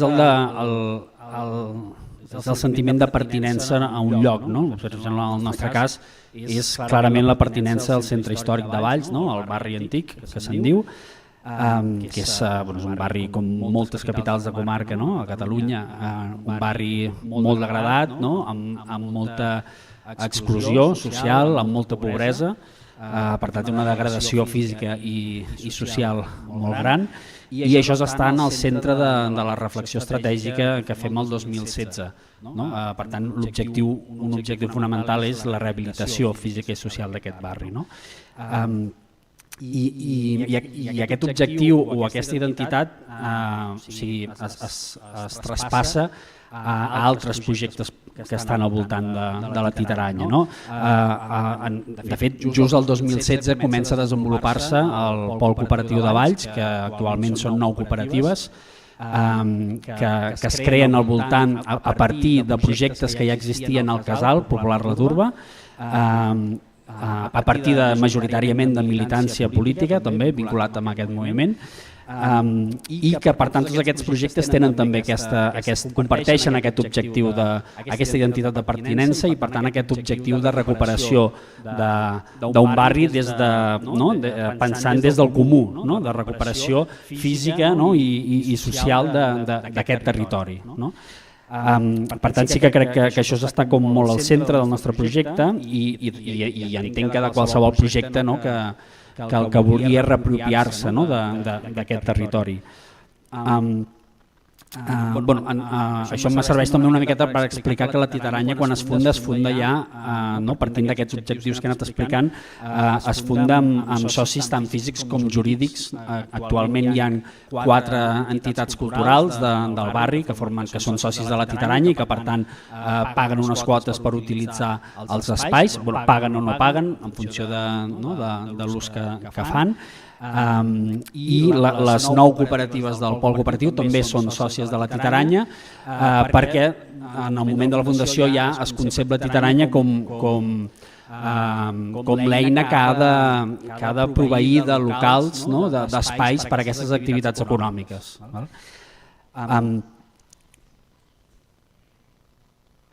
Per altra banda, hi ha un altre aspecte amb tot el que és com fem que la comunitat participi d'aquest bé comú, com fem que es generi aquesta apropiació del sòl i de les infraestructures. La Titaranya té un projecte i té un altre projecte important. Nosaltres sempre parlem de la Titaranya com una organització de recuperació tant física com social del centre històric de Valls. Per tant, hi ha tot el que és la rehabilitació física d'edificis i tal, però sí que té un projecte que és la Comunalitat de Valls. És un programa de la Generalitat de Catalunya que impulsa projectes d'economia comunitària, com a titular ampli, però són projectes bianuals amb una dotació de 350.000 euros, per tant permet tindre, t'obliguen a tindre 3 persones treballadores impulsant aquests com a secretaria tècnica d'aquest projecte, i la Titaranya i el Casal ja des del principi van apostar per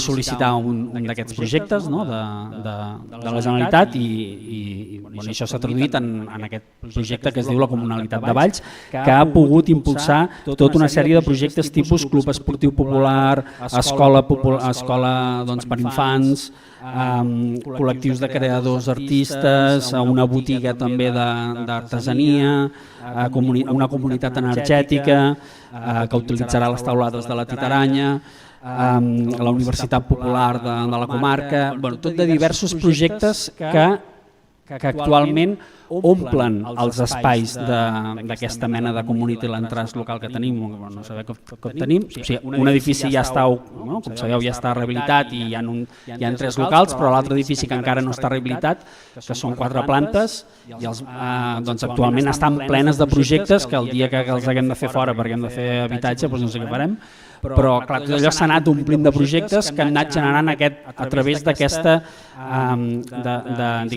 activitat més social que té la Titaranya, i que aquesta activitat més de generació de projectes existeix perquè ja des del principi es concep la Titaranya per això.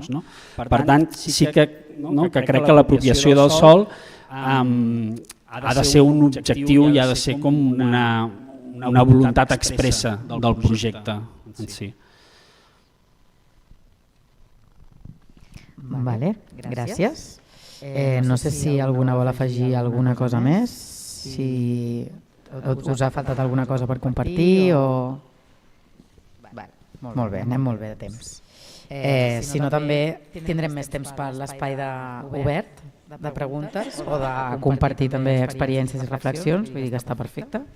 El segon bloc, una mica la voluntat era conèixer que ja ha anat sortint, de fet, el que estan aportant aquest tipus de projectes a la comunitat i al col·lectiu on s'implementen, on neixen i on es desenvolupen.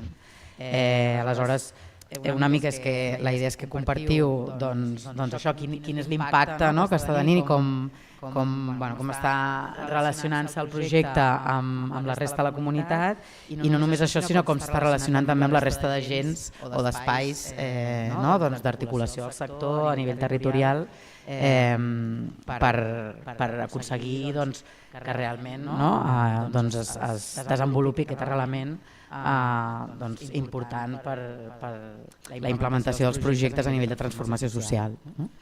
Llavors, no sé si pots comentar-ho ara o hi ha algú altre vol començar? És igual. No? Som molt ordenats. Sí, sou ordenats. Avui sí, no? Qué miedo.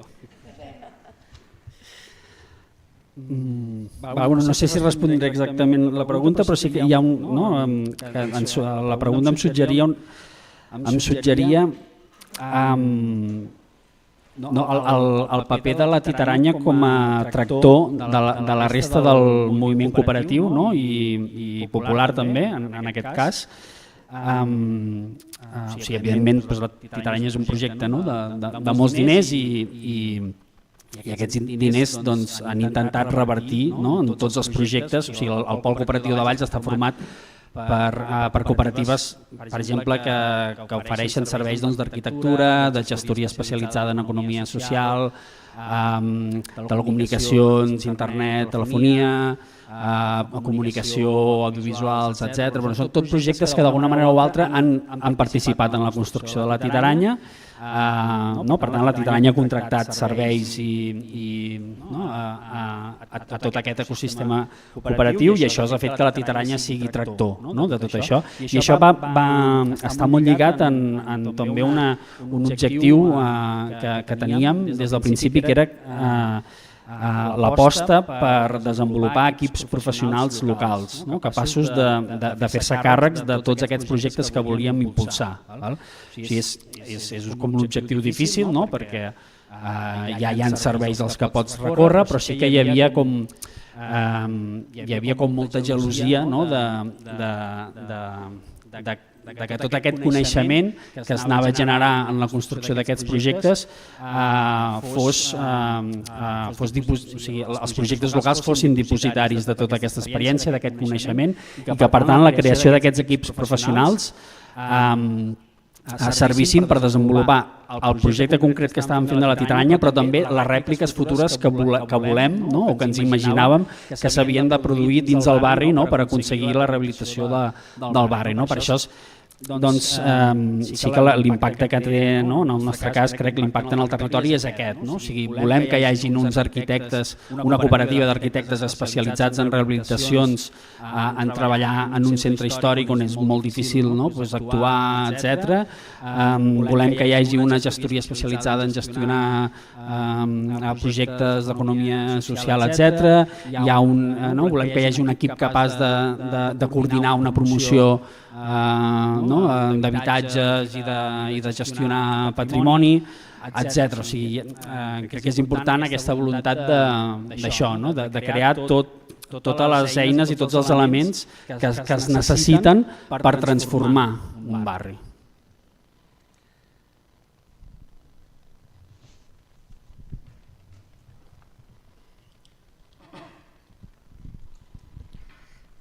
Bueno,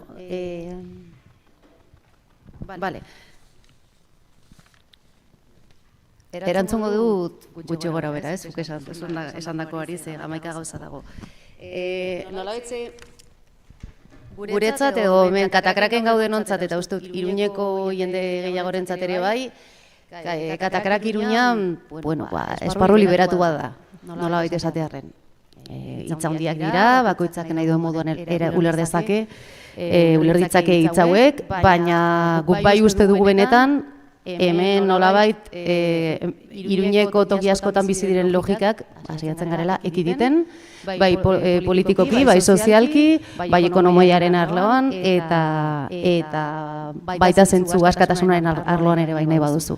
Beraz, komunaren instituzio bat dela pentsatzen dugu, eta esanen nuke gutxika lortzen dugula, eta espazio beraren existitzeak hori adierazten duela. Hala ere, Katakrak Iruñeko Aldezarreko kale batean dago, kale nagusian dago. Hasiera batetik ez dago bakarrik pentsatua Iruñeko Aldezarrerako, hiri proiektua da, nahi baduzu, Iruña osorako ateak ditu zabalik, eta ez hori bakarrik, baizik eta Euskal Herriko metropolirako proiektua bada. Hori nik uste dut ezinbestekoa dela pentsatzea, horrek dituen konplexutasunekin eta erronkekin ere bai, ez? Baina gu ez gara bakarrik hemen gertuan dagoenari begira bizi modu batean. Zer nahi du horrek, beti ere Katakraken ekoiztedirenak eta egiten ditugunak kanpora eraman ditugula, horren adierazle garrantzitsuena gure argitaletxea da, esate baterako, gure argitaletxean liburuek, liburuen da askotan topatu daitezke, hemendik kanpo, estatu osoan zehar, Hego Ameriketan ere bai, eta toki gehiagotara heltzeko aukera badugu, guretzat hobe. Zergatik, azkenean gure argitaletxeak argitaratzen dituen titulo guztien asmoa berdina delako, ez? Nolabait aurre egitea gaur dagoen dinamika ekonomiko eta politikoari, horretarako saiakera politikoa erabiltzen dugu, euskaraz narratiba hildo bat ere badugu, euskaraz eta gazteleraz argitaratzen dugulako, uste dut gehieneko badakizuela, eta pixkat horrek ere biltzen duelako gure hausnarketa guztia, eta horren bidez, eramaten dugu. Nola lortzen dugu komunitatearekin harremana izatea? Gure kantinan esate baterako gertuko ekoizle guztiekin lan egiten. Nafarroak badakizue, berezitasun geografikoa handiak dituela, horrek ekoizle mota ezberdinak ditugu, eta guk horien produktu pila bat ditugu mota ezberdinetakoak. Batzuk saretan datoz, bestetakoak zerritatik datozkigu zuzenean gauzak ekartzera, berdin da. Baina guretzat hori bai, lurraren eta ingurukoek ekoizten dutena jatea, eta ona datozen egi eskaintza oso keinu radikala da, gaur egun. Liburu dendan gauza bera gertatzen da, Agian zailagoa bada ikustea, baina liburugintzaren atzean badago estruktura ekonomiko bat ikaragarria, oso boteretsua, talde handiena handiek kontrolatzen dutena, eta talde handiez ari garenean, ari gara komunikazio taldez, egunkariak, argitaletxe handik, daukatelako banatzaile handiak, komunikabideak kontrolatzen dituzte, egunkariak kontrolatzen dituzte, argitaletxeak kontrolatzen dituzte, Zailagoa da ikustea, baina gure liburu dendan antolatuta dago horiek guztiek saiatzen alde batera uzten. Batzutan ezin da, baina saiatzen gara banatzailea handien kontrolpean ez egoten, batzutan gauza batzu ditugu, baina gehienetan ez dugu funtzionatzen nobedade sistemarekin, ez dugu funtzionatzen beraiek eskaintzen diguten aukera kultural guztiarekin, tituluekin, edukiekin, hori dena.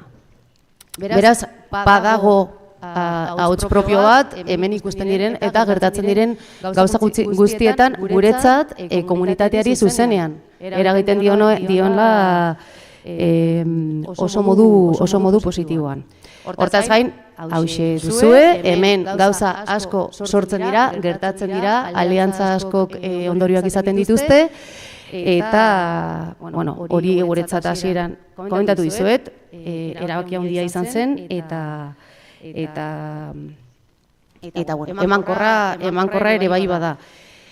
Esango nuke eta oraindik bidean eta bertan gertatuko diren gauza guztien inguruan eztabaidatzen bagaudere bai, ez? M54en inguruan, bueno, COP27 eta Katakrakek daukagun asmoa ere bada hori, nolabaiteko esparru liberatu bat izatea, ez? Hor prozesu nik uste dut sakon eta zuzen bat egiten ari garela justu adostasunetara heltzeko, oso asko falta zaio. Zoritxarrez, baina hor adibidez horregatik Euskal Herria Irratia jarriko da, ez? Nolabait lano hori guztiari aurre egin diogulako, eta dudarik gabe, honek guztiak, epertainan ikuste dut kolektibotasunari, komunitateari eta hiriari pila bat emango diola. Aztu zaitezatea zein saretan parte hartzen duen ere Katakrakek, esango nuke garrantzitsua dela hola txikitan, edo gertukotan ere bai, Reasen parte hartzen duela, Anelen parte hartzen duela, Fundación de los Comunesen parte hartzen duela, Sistema Kritiko del Libron ere bai parte hartzen duela, Katakrak beti joeten dela Iruñerriko etxegabetzetara gosaria eramatera, holako keinu txiki, baina radikalek uste dut, bazentzua ematen dutela ere bai gure egunerokotasunari. Eta ez dakiz zerbait utzi duen hortartean, ze...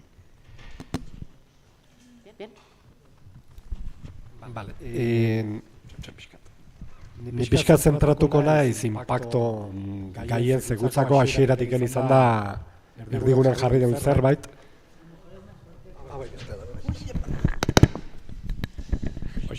Zuten da, inpakton tema, zeguk hasieratik neurtzen hasi ginen, saiatu garen neurtzen oso zaila da.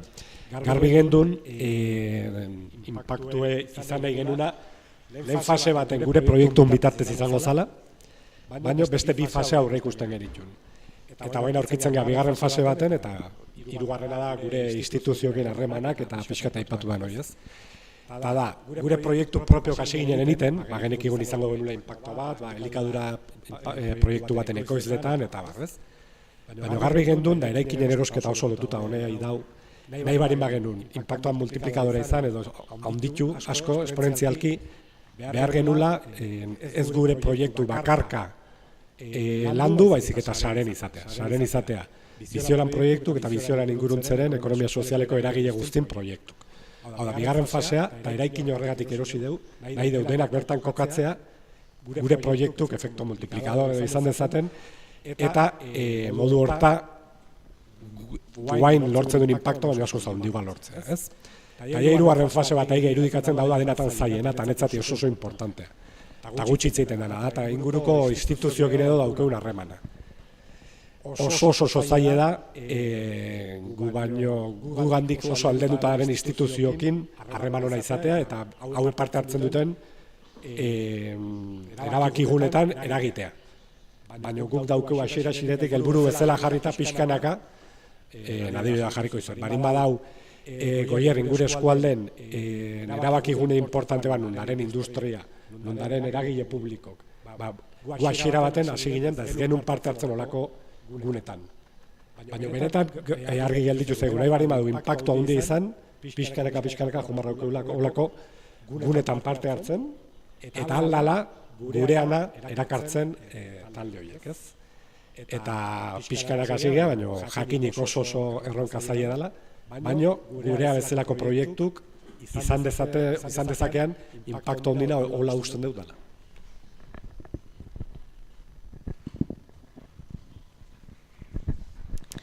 Bé, doncs li agafo el fil de l'impacte per parlar del cas de Cal Blanchard, perquè nosaltres quan vam tenir accés a l'edifici sí que vam començar-hi a fer algun ús, però era molt privat, perquè no usàvem fer activitats obertes sense tenir-ne el permís de la propietat. Però en el moment en què la propietat vam signar les arres i va dir, encara que no sigui vostre, podeu fer el que vulgueu, vam començar a fer activitats i per nosaltres aquí va ser quan vam començar a generar impacte, perquè no volíem ser un propietari més del barri vell que té l'edifici buit i que diu que sí que un dia el rehabilitarà o no diu res directament si és un fons voltor i que anessin passant els anys dient sí, farem això quan tinguem l'edifici rehabilitat. Llavors nosaltres des del minut 1 que ens vam presentar al públic vam començar a fer activitat social, cultural i també agafo el fil de la xarxa. Era molt important, teníem molt clar que anàvem a posar el nostre granet de sorra al barri, però teníem molt clar també que no érem les úniques, que ja hi havia moltes entitats que feia anys que hi treballaven i que hi estaven fent una feina molt potent. Llavors volíem posar a disposició el nostre espai per qui volgués utilitzar-lo i per fer-hi propostes conjuntes també. I en aquest sentit, aquests 2 anys i mig d'obertura de l'espai ha passat de tot a Cal Blanchard. Hi ha hagut fòrums de l'economia social i solidària, hi ha hagut obres de teatre, hi ha hagut tancades de debat d'entitats diverses, tot el que podem, tot el que se'ns presenta davant intentem que passi. I per exemple a nivell de xarxa local ens agradaria destacar que des de fa uns mesos estem treballant amb algunes entitats amb qui ideològicament estem molt alineades, que també estaran al barri, per fer activitats a l'espai públic, en aquest cas no és a Cal Blanchard, perquè també, com deia, és un barri molt estigmatitzat, amb molta immigració i s'està generant un discurs d'odi, sobretot racista, que ens comença a preocupar molt. Ja fa anys en realitat, però van creixent. Llavors, per exemple, des de Cal Blanchard hem promogut aquesta petita xarxa a nivell de barri, per començar de petit. Però llavors també a nivell municipal també estem en contacte amb altres entitats del poble, també, com dèieu, amb Ajuntament, Consell Comarcal, tenim molt bona relació, sobretot amb els tècnics que ens veuen amb bons ulls i treballem molt, sobretot en l'àmbit de cultura, de sostenibilitat.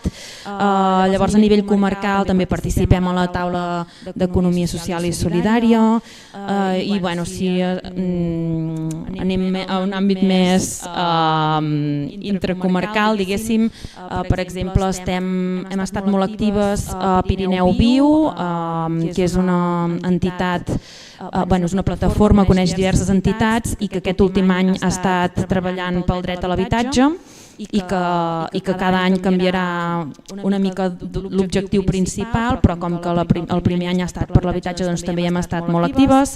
I si anem més a nivell nacional, a la XES, a Bicop, a Espai Dinamo, també intentem ser-hi perquè creiem que si volem tenir impacte, com més llocs puguem participar, millor. Vale, gràcies. No sé si algú vol afegir una cosa més d'aquesta part. Si no, el que farem serà... Ara la idea és fer una última ronda molt curteta d'un minut cadascú, com per compartir. Ja sé que en els processos que esteu fent i en els projectes, alguns de llarga trajectòria ja, doncs haureu fet moltíssims aprenentatges, però la idea és que en trieu un o dos per poder-los compartir amb la resta i que a partir d'ara, ja un cop tanquem aquesta ronda curteta, obrim el torn de paraules. Val. És això que deies, Glòria, que ostres, amb aquests anys hem après tant. Jo, fins que no era com molt evident que Cal Blanchard tiraria endavant, i sempre deia, amb el que he après amb aquest procés ja en tinc prou. Si no surt, mira, jo ja tot això que m'emporto. Per sort està tirant endavant i molt millor. Però sí, un aprenentatge que voldríem compartir, i és que és molt guai inspirar-se d'altres projectes i tenir en compte altres processos, sobretot agafar idees, però que cada projecte s'ha de cenyir amb el que necessita realment el seu territori i la seva gent. I escoltar el màxim de gent possible propera per poder-ho incloure, si no en un primer moment que es pugui incloure en un futur mentre el projecte va caminant. I aquesta era la recomanació que volíem fer avui. Pixkat, lotuta beak esan duenekin, ikasketak pilo bat, etxo bide honetan, gaur egun berriz egingo bagenio dala 6 urteetiken, gauzak oso ezberdin ingo genituzke, baina simplifikatuz gauza bat, eta da, ez dala ezer inventatu behar, eta holako espazio horregatik dian garrantzitsuk. Normalen, abiatzen zearen, saiatzen zearen dena zerotik egiten, eta ia dena inda dau, Katalunia, Euskal Herrin edo beste ozein lekutan. Eta oso garrantzitsua da, funtzionatzen duen ereduk kopiatzea edo behintzat egokitu beraien ideak bakoitzak dauken egoerara.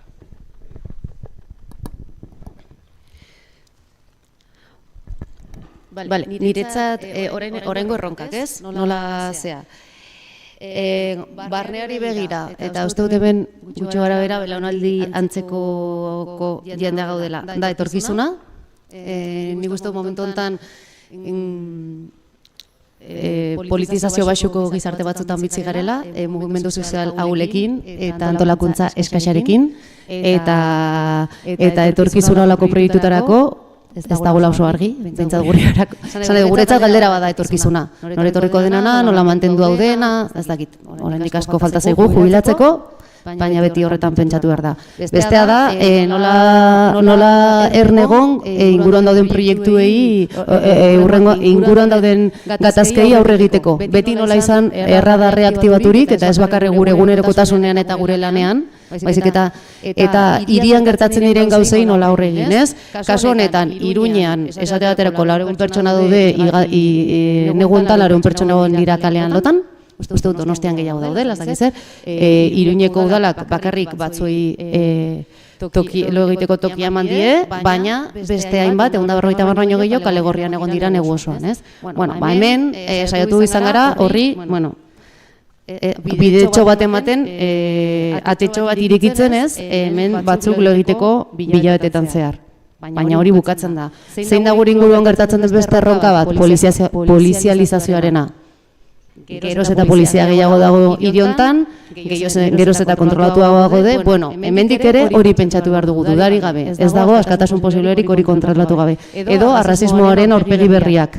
Juditek esan duenarekin harremanduta, ez? Eta adibidez Katalunian fasismoaren irudi eta aurpegi berri horiei guztiei nola egingo die aurre ekonomia sozialak. Nik uste dut hori badela gure erronketako bat eta saiatu beharko genuke, ez? Holako esparruetatik ez da galdera horiek erantzuten baizik eta estrukturak eta antolakuntza sortzen hori aurre egiteko.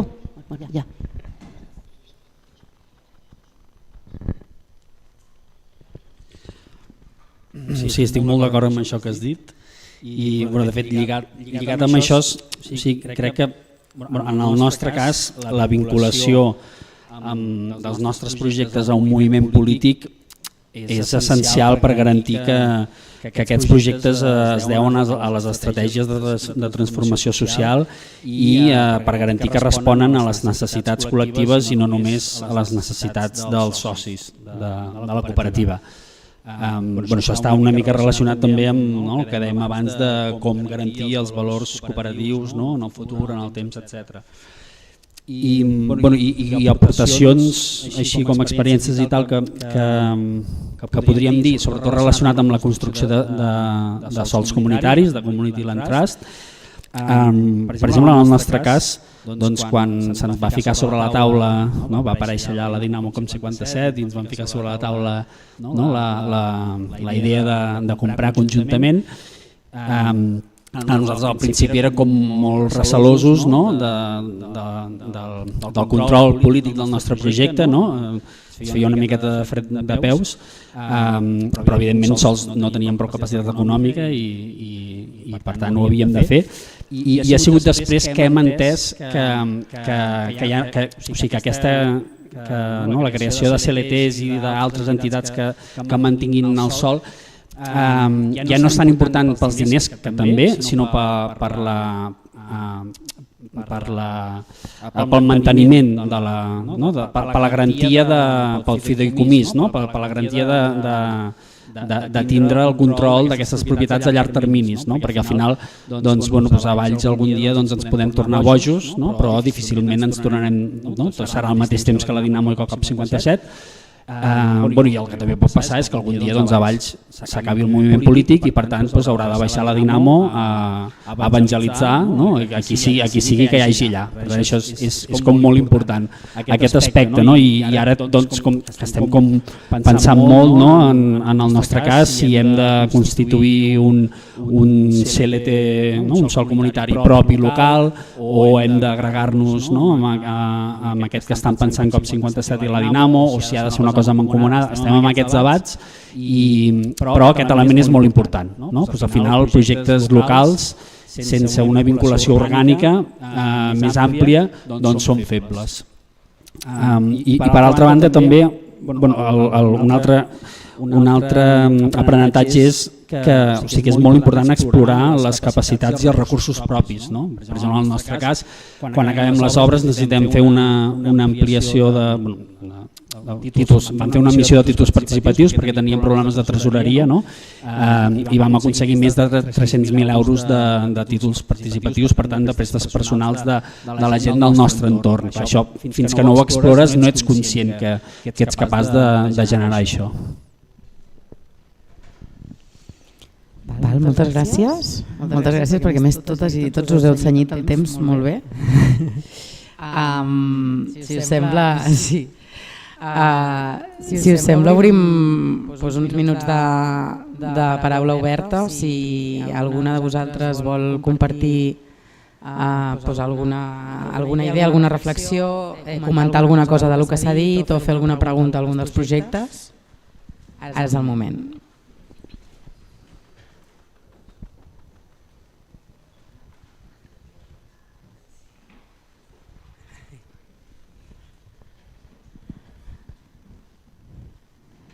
No? Ningú vol compartir res?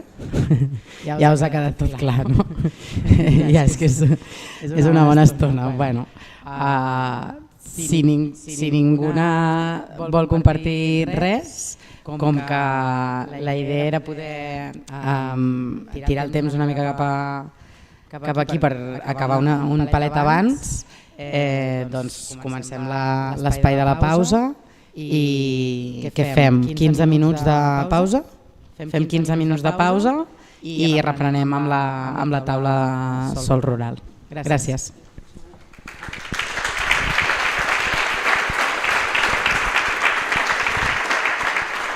Kontu logistiko txiki bat, orain altxa zaitezte, hasi zuen artean hitz egiten eta horrela, baino ateako dituzte edaritxo batzuk eta honea. Orduan, nazute komunea jun eta sartzen zehaztenean edariak egongo dira bertan. Eta 15 minutun ondoren, azten geha bigarren mailarekin, eta bigarren maila bukatu eta itxiera eman ondoren, egongo da berriro edatekoa eta jatekoa, etxera jun baino lehen, ja asetuta ateratzeko hemendik, bale?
Tu.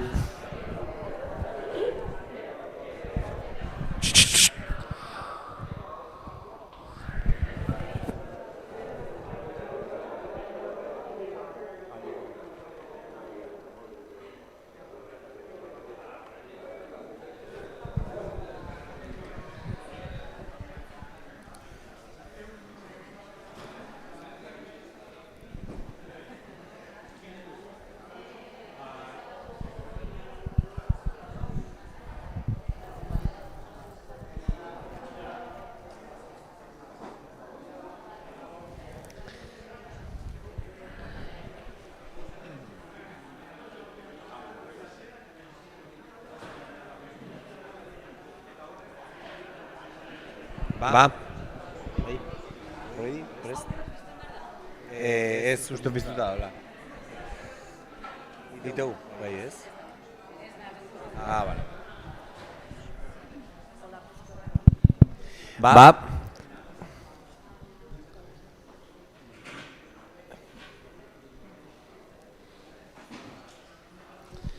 Venga, gero beste espazio bat eukiko dugu hitz egiteko eta goxatzeko eta... Bueno, baina emango diogu hasiera bigarren mahai honi. Aurrekoa hiriguneetako esperientziak izan dira. Oraingoan landa lurzoru komunitario edo horren ingurukoak landuko ditugu eta hemen ditugu 3 proiektutako kideak. Handik hasita Toni Ejarke, La Tartana Campo Film, hemen Amilubiko bikide, Ane Ribas Martínez eta Marta Barba Gaso, eta Sustraia kalekotik David González Sánchez. Hiru esperientzia, beraik kontatuko digute nundik datozen, helburua da, landaremuko, hirigunan egin dugun bezala, landaremuko esperientzia horiek pixkat aztertu eta zoru komunitarioaren perspektiba honetan, lantzen ari garen perspektiba honetan, ze aukera, ze erronka, ze zailtasun ikusi ditugun, eta horien inguruan aritzea. Ohar txikitxo bat azteko, pixkalenago 8 laurden gutxi edo saiatuko gara amaitzen, alba da. Gero ukiko dugu momentu bat ere, pixka pikoteorako ordu erditxo bat eta 8 inguruan nahi duenak bisitatu halko du, hainbeste aipatu den nagusia 74 eraikina, bai. Eta hoixe, orduan, azteko, bakoitzaren proiektuaren aurkezpentxo txiki bat, jakinda gero galdera batzuk daudela eta bloke batzuk egingo ditugu oso antzekoak, aurreko sesioaren antzekoak eta batzuk igual espezifikoagoak. Pixkat proiektuaren azalpen labur bat, nahi duenak, 5 minutu inguruan, azaldu bakoitzaren proiektuan, nahi duzun bezala hasi.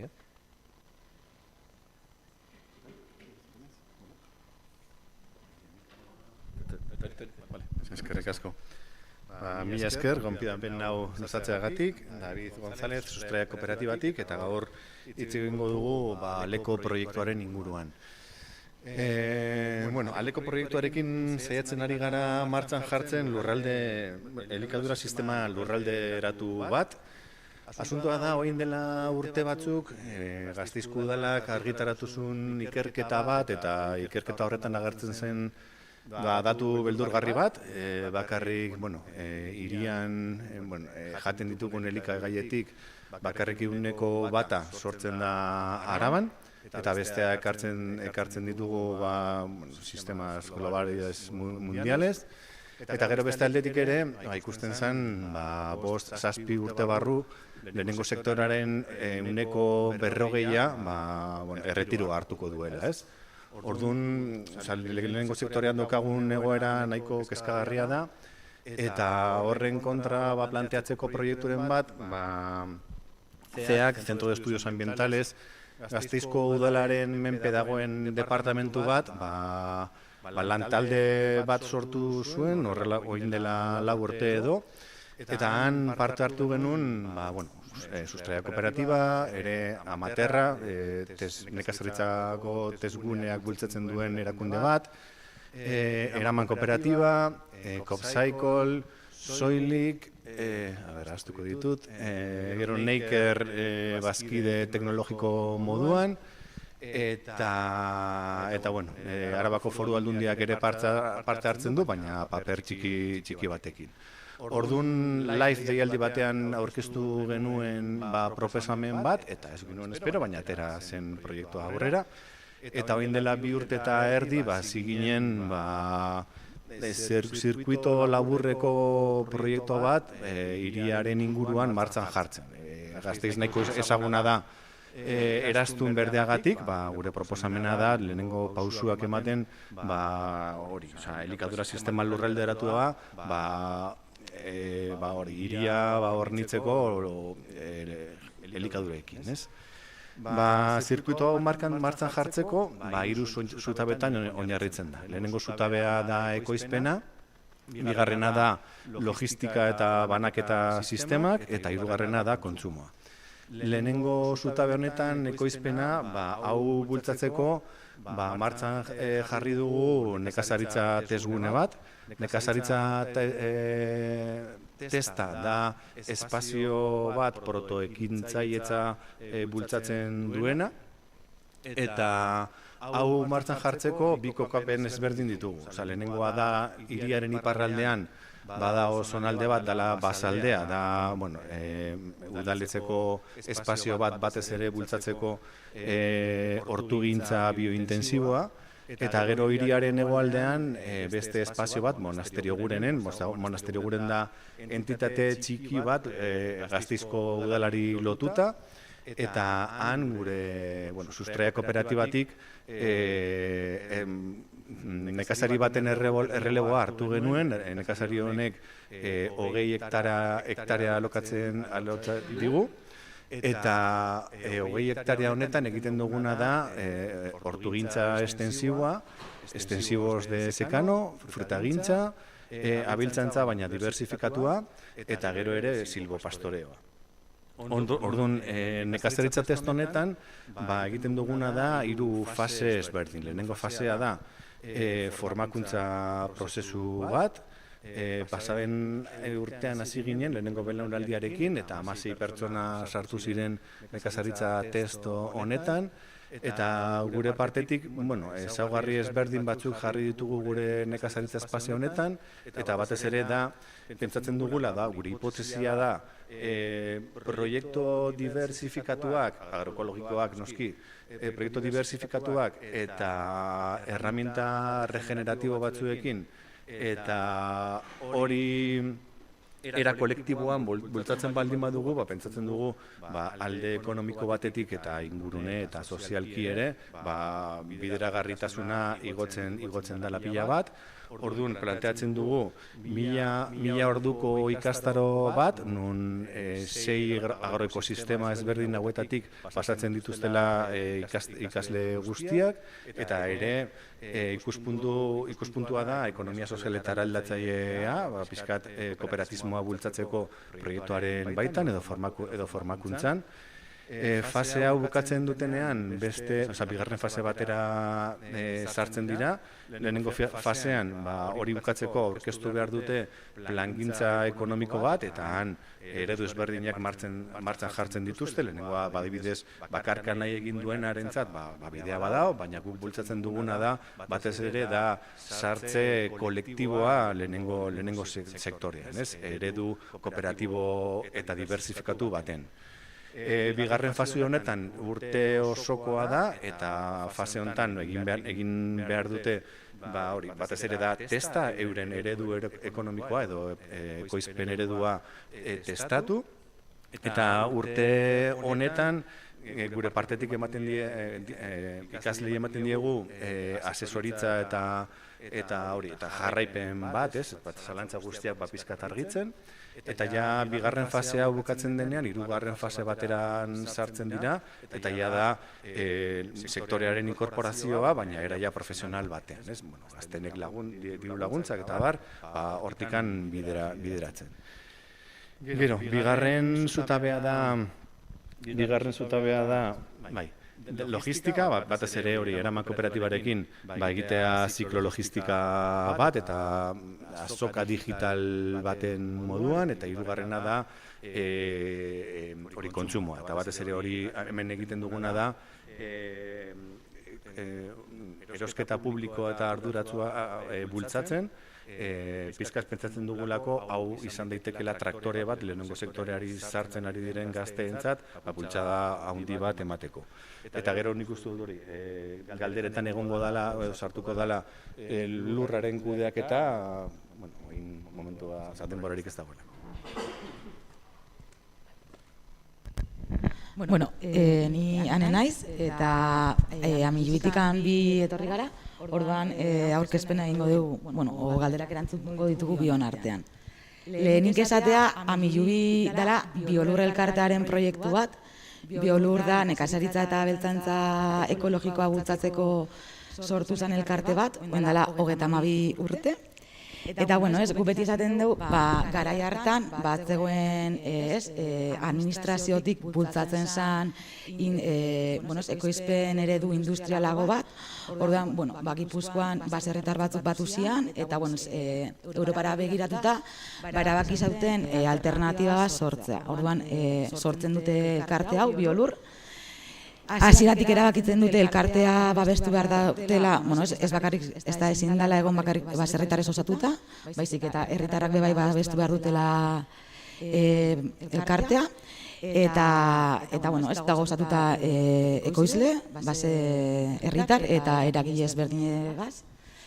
Eta, bueno, 30 urte ostean, eta testu inguru hontan, nun Davidek aipatu duenez, Euskal Herrian konsumitzen dugun ehuneko 1 bakarrik ekoizten dugun, eta, bueno, lurraren artifizializazioaren aurrean, eta, bueno, biolurrek erabakitzen du beste salto bat egitea, eta orduen abiatzen da Milubi proiektua. Dela, batez ere, helburu nagusia da lurra babestea, eta lur hori elikagaiak ekoizteko bideratzea.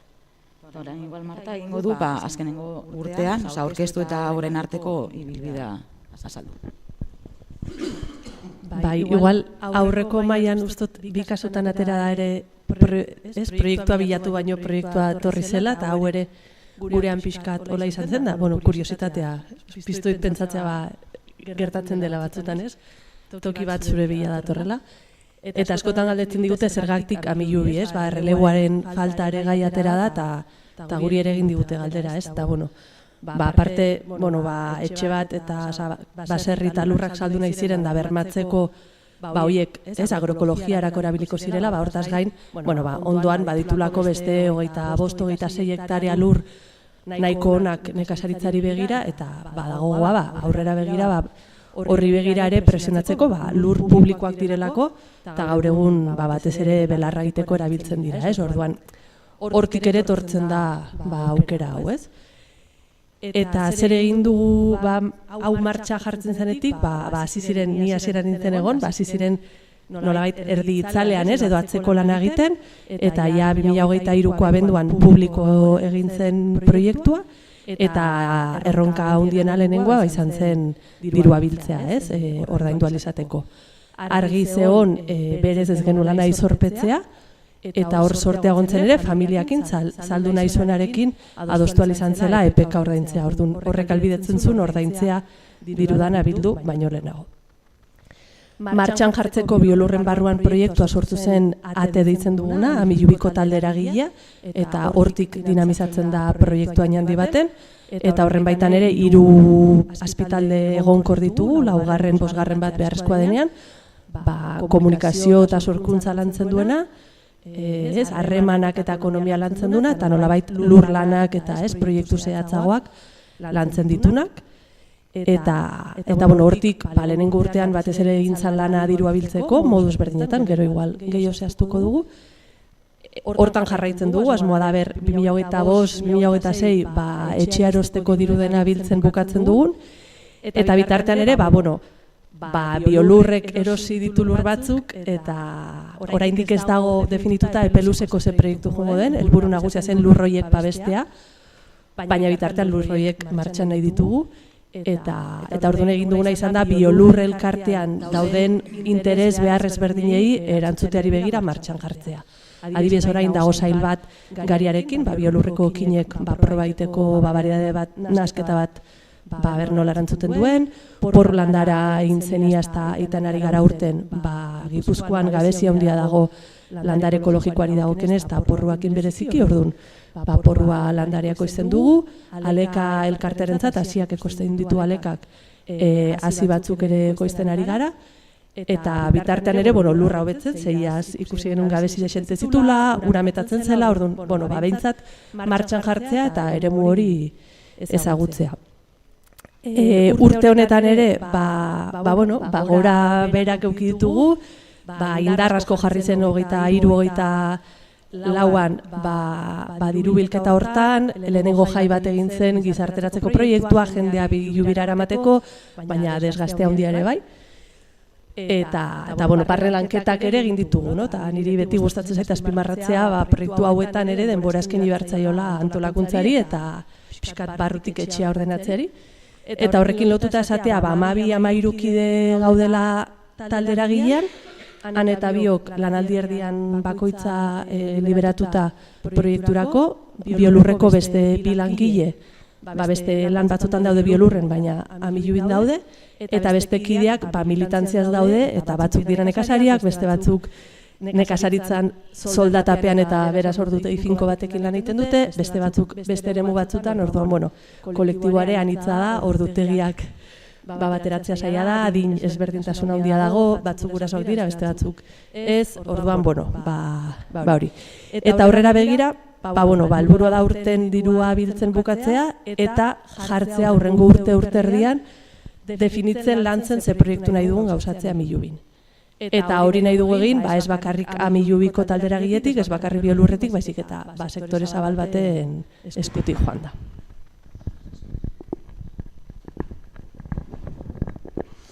Hola, soc el Toni de la Tartana de Can Bofill. Gràcies per convidar-nos a explicar el que fem i poder-ho compartir. La Tartana és un projecte agroecològic i de cooperativa d'habitatge, però sobretot l'objectiu del projecte és produir aliments i la cooperativa d'habitatge és un instrument per facilitar la producció d'aliments.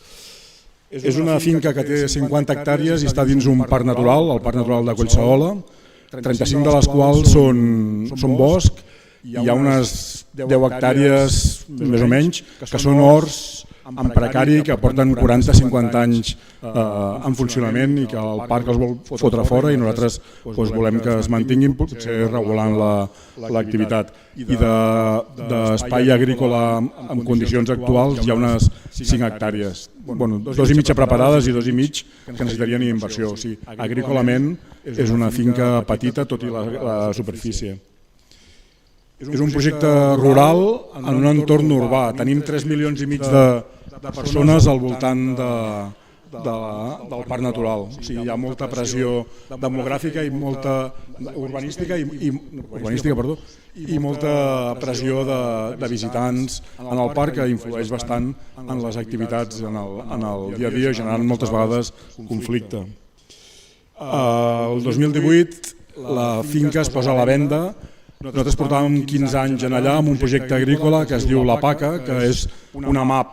Nosaltres diem que és una MAP a la catalana, que seria una forma d'organització que ens vam copiar dels francesos, que s'havien copiat dels americans, que s'havien copiat dels japonesos, que una mica respon a la necessitat dels petits productors de poder sobreviure amb la nostra activitat i els consumidors tenir un producte de qualitat a un preu raonable. Llavors, el funcionament de les AMAPs, de la PACA o d'aquest tipus de funcionament es fonamenta en l'acord entre la producció i el consum, o sigui, trencar la barrera o la jerarquia i treballar en un pla horitzontal. Decidim preus, què es planta, les activitats amb assemblea i d'una manera conjunta. Portàvem 15 anys i la propietat decideix vendre, ens posem d'acord uns quants amics i anem a COP57 a buscar finançament. Nosaltres necessitàvem molta pasta i uns anys, 200 anys per poder-ho pagar perquè no teníem ni un duro i continuem igual, però clar, el COP ens va dir que no, que això no entrava dins els seus objectius ni les seves possibilitats, o sigui, comprar i deixar els diners en aquestes condicions. Nosaltres vam dir que d'allà no marxàvem sense trobar alguna solució, que no volíem anar a un d'aquests bancs innombrables que comentava abans la companya de Catacrac. Ho estic ridiculitzant una mica, fent-ho, però va ser així, i després d'un any de procés intern del COP, de discussió si comprava o no comprava, que aquí també va entrar tot el projecte de la Titaranya i el de Can Bofill, i un esforç nostre per demostrar l'interès, l'exigència del COP, del suport o de la necessitat col·lectiva de comprar-ho. Vam fer més de 30 xerrades per tota Catalunya i vam aconseguir 300 avals socials d'entitats que donaven suport o trobaven interessant que el COP57 comprés aquella finca traient-la del mercat. I això va continuar el procés i finalment el 2019 COP compra la finca de Can Bofill. I el 2020 constituïm la cooperativa de Tartana i actualment estem en fase de promoció, estem en obres. Som 4 unitats de convivència o famílies o com li vau dir, que són 9 adults i 5 nens petits. Actualment el projecte agrícola està en funcionament, que també incorpora un forn de llenya, o sigui, un dels productes que fem és pa. En 15 dies arriben 80 cabres d'un altre company que ha acabat de construir un corral de cabres amb aptitud làctica i comença a fer formatges i iogurts. i la cooperativa d'habitatges amb tot el tema de la construcció. I ja està. Aquesta seria la situació del projecte ara en aquest moment.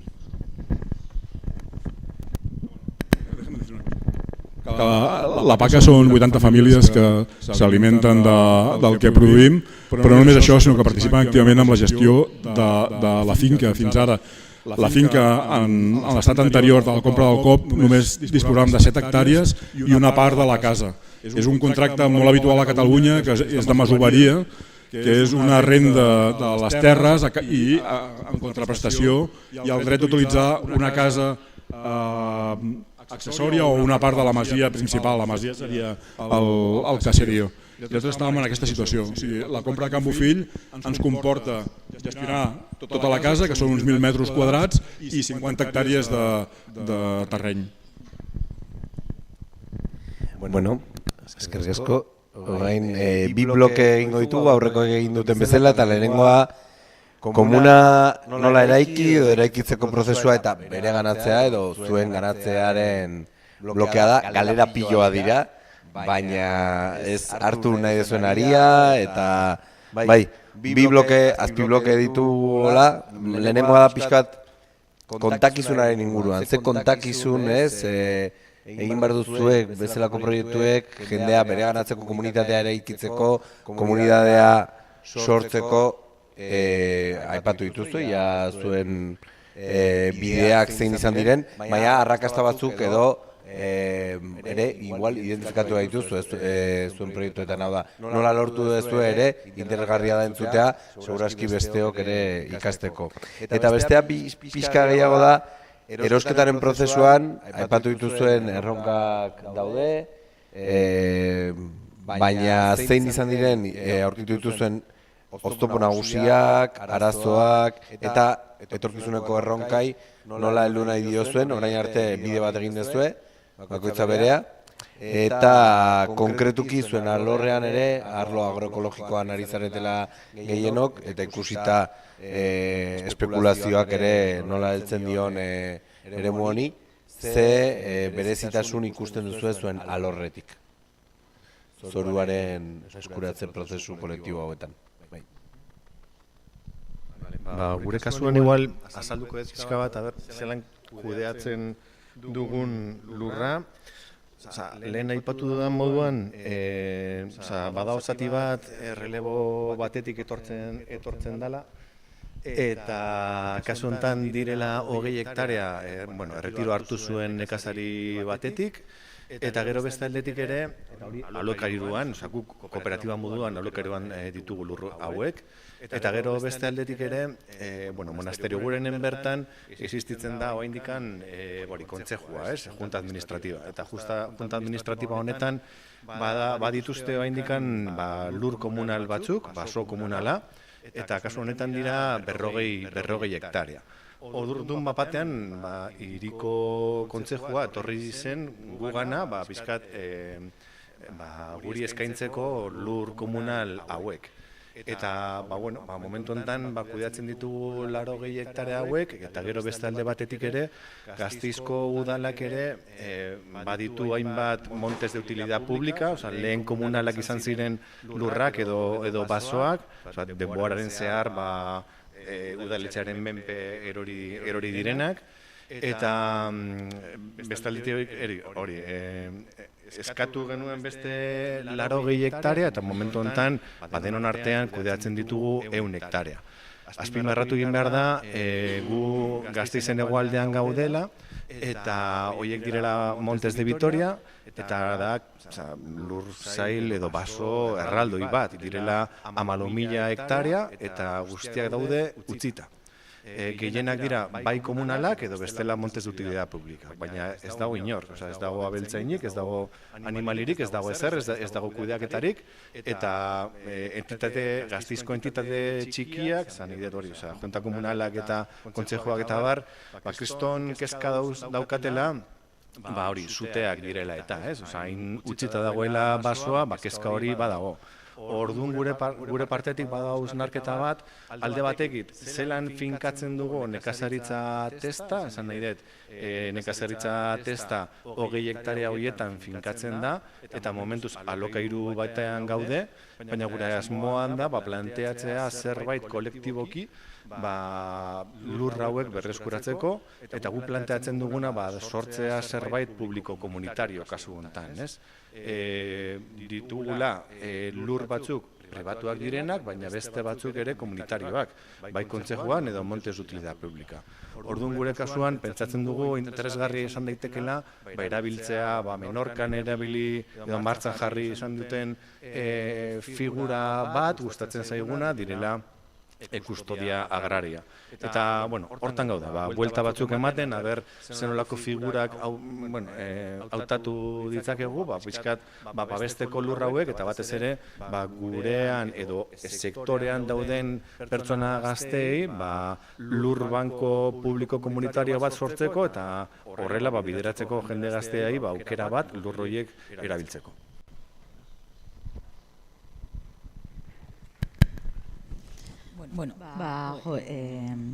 Ez dakit nondik hasi. Lehenengo ez, Martak lehen aipatu duena, guk erosketa bat burutu dugu. Egia da, hasieratik erabaki genuela sorpetu gabe egitea, eta orduen, horrek ez geneukan dirurik, orduen horrek hasieratik planteatzen ditu erronka ezberdinak, finantziatzu iturriak bilatu behar dira. Orduen, aurkeztu horretikan, lanketa oso sakona egin zen eta eragile askorekin kontrastatu zen zelan burutu erosketa hau.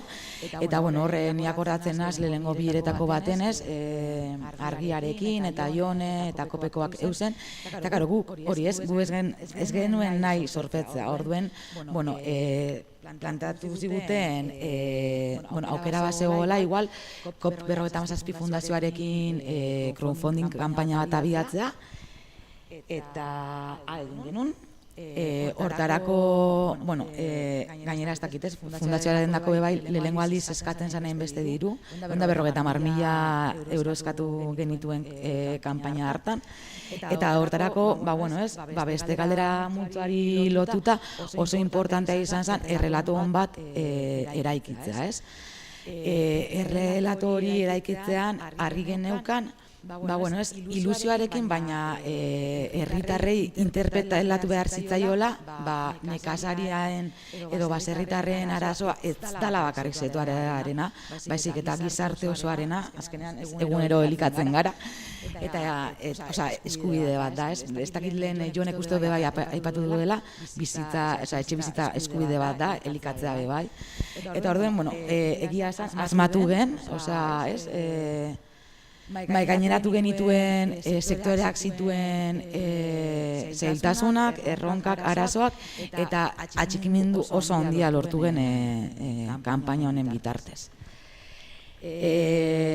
Kanpaina abenduan, 2023ko abenduan abiatu eta urte erdiz luzatu gen. Eta bitartean bebai, erosketa 330.000 euro zian, egia da familiari eskertu behar zaiola, ez duela espekulatu ez etxe bizitzaren lurren prezioekin, eta gainera albidetu zigun hasieratikan plazoka egitea erosketa, orduan geneukan margen bat, Martak uste lehen bebai aipatu duela. Baina, azkenean finantziazio iturriak bilatu behar zian, eta horrek, badau sama bat, bai pertsonala ez, hor lanean ibilizian pertsonak kristoneko lana egin behar izan zuten, eta gero gainera ez, ez dauketu hor denbora osoan presioa, esanaz lortuko deu, ez dugu lortuko, gainera dirua jarri duen jente hori, ikusi behar du lanean gabiltzala, bitartean lurrak martxan jarri behar dia, ez dakitez, horre bai ikusi alditutez, zailtasunak. Eta, orain fase berri hontan, jarraitzen dugu berdinarekin, ondion dirua falta dugu, gainera ez, egunerokoan gastuak sortzen dira, lurra martxan jartzea gastua da, bilangile mantentzea kostua da, etxe bizitza orain erabilgarria dugu, baina berriztu egin behar da, gastua dago. Eta, bueno, fase berri baten hasten geha, gure ideia bai da, ez dakigu exactamente ze izango dan bertan gauzatuko dena, baina bai daukegu nahiko argi ez, proiektu ekonomiko errealak izan behar dira, ekoizpen proiektu ekonomiko errealak, duinak, eta, bueno, oin definitze aldera deialdi publiko batera aurkeztu gara, ez dakigu emango diguten edo ez.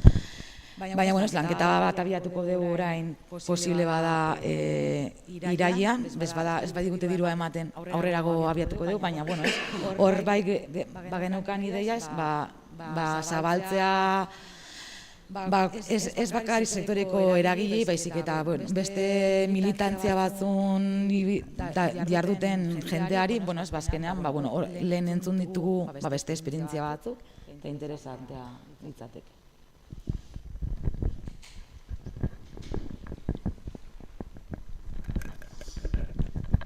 A nosaltres la propietat col·lectiva de la Can Bofill ens ha garantit l'accés a la terra i l'accés a l'habitatge.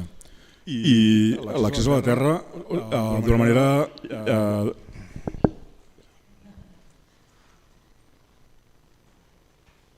Aquesta remor que se sent... Doncs l'accés a la terra també ens permet, a llarg termini, ens permet pensar els projectes d'una manera molt diferent. No és el mateix els projectes agroecològics encarar les inversions i la perspectiva o el que plantes amb un temps il·limitat que amb un període curt en el que no saps si quan s'acabi aquest contracte hauràs d'anar al carrer i això t'obliga a no fer determinades inversions ni a projectar tota l'energia i totes les forces. Des d'aquest punt de vista és un enriquiment molt gran perquè permet fer coses molt més interessants en el territori. Nosaltres la percepció, l'acord amb el COP57 és de 75 anys, o sigui, és una cosa que ens traspassa absolutament.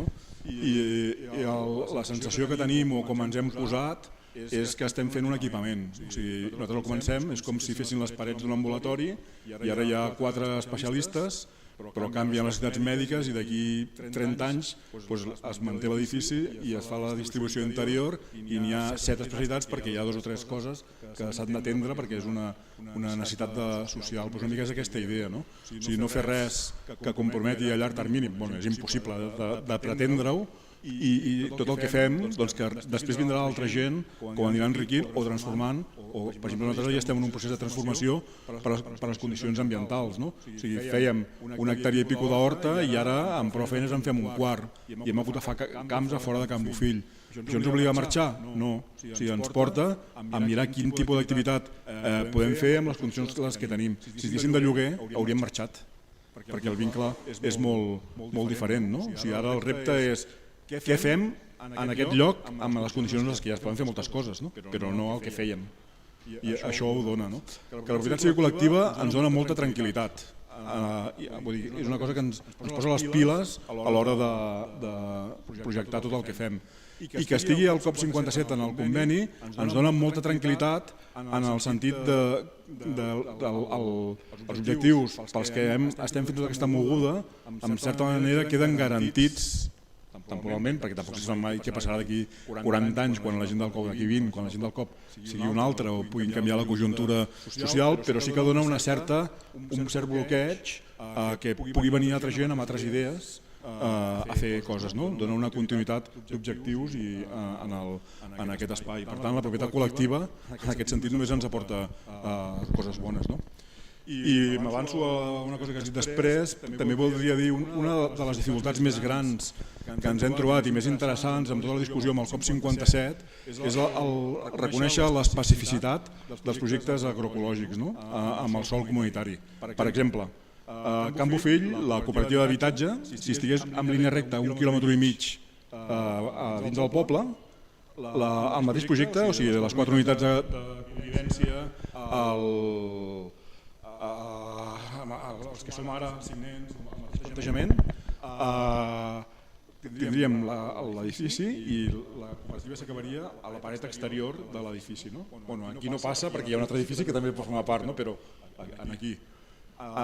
I el que llinda és la vorera i les faroles, que té unes necessitats de manteniment, però hi ha algú que s'encarrega que es diu Ajuntament.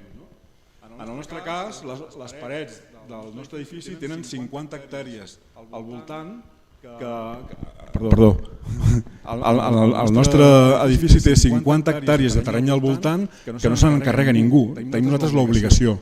Llavors, la discussió, en aquest sentit, per nosaltres, és intensa i contradictòria perquè formant part del COP i és un objectiu del nostre projecte treballar per garantir la continuïtat del COP com a entitat i que nosaltres ajudem a generar recursos per poder fer altres projectes. Però alhora, en les condicions en les que aquest projecte estaria en un entorn urbà, és una hipoteca per poder desenvolupar el projecte tal com l'hem concebut. I trobar el punt d'equilibri entre aquesta necessitat de mantenir l'equilibri entre els dos projectes és una cosa que ha sigut costosa i farragosa. I jo crec que també des d'allà, ara igual no hauria de dir això, hi ha una visió urbana d'aquests projectes a l'hora de fer aquest tipus de discussions. Llavors nosaltres ens atribuïm la responsabilitat de treballar aquestes coses internament a dins del COP per eixamplar aquest punt de vista, però no té res a veure. Nosaltres tenim l'obligació de gestionar 50 hectàrees, que la majoria de les activitats que hem de fer, per exemple la gestió forestal, hem de posar diners. Per tant, quan parlem de la reversió del projecte al COP 57 per aconseguir la viabilitat i fer altres projectes, això ho hem de tenir en compte. És una de les coses que ens hem trobat i crec que el debat és interessant en aquest sentit de reflexionar-ho. I ja està. Super eskerrik asko. Bueno, bigarren blokearekin goaz orain, ja aipatu dira gai asko, baina orain nahi duguna pixkat proiektuak komunitateari eta lurraldeari egiten dion ekarpenaren inguruan pixkat hitz egitea, eta baita ere ze sare, ze interkooperazio mota ezartzen ditun tokian, lurraldean, bai, hori da pixkat perspektiba, eta ez dakit kualitatiboki, kuantitatiboki erantzun nahi diozuen, zerbait azpimarratu, neurtu dezuen, ez dezuen neurtzen, gehiago den pertzeptiboa, edo gauza oso tangible eta konkretua da, baita ere jendearen bizitzaren kalitatean, eragin sozialean, zer eragin daukan zuen proiektuak. Eta bestea lurralde sare edo egiten dituzuen aliantza eta harremanen inguruan. Nahi duenak.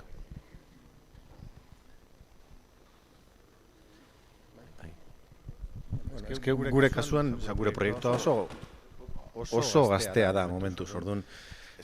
Justo martxan jartzen nahi gara. Asmoa da, zerbait sortzea erdian, ikusten dugula beharrezkoa dela sortzea zerbait berria dana, baina berria zaharrean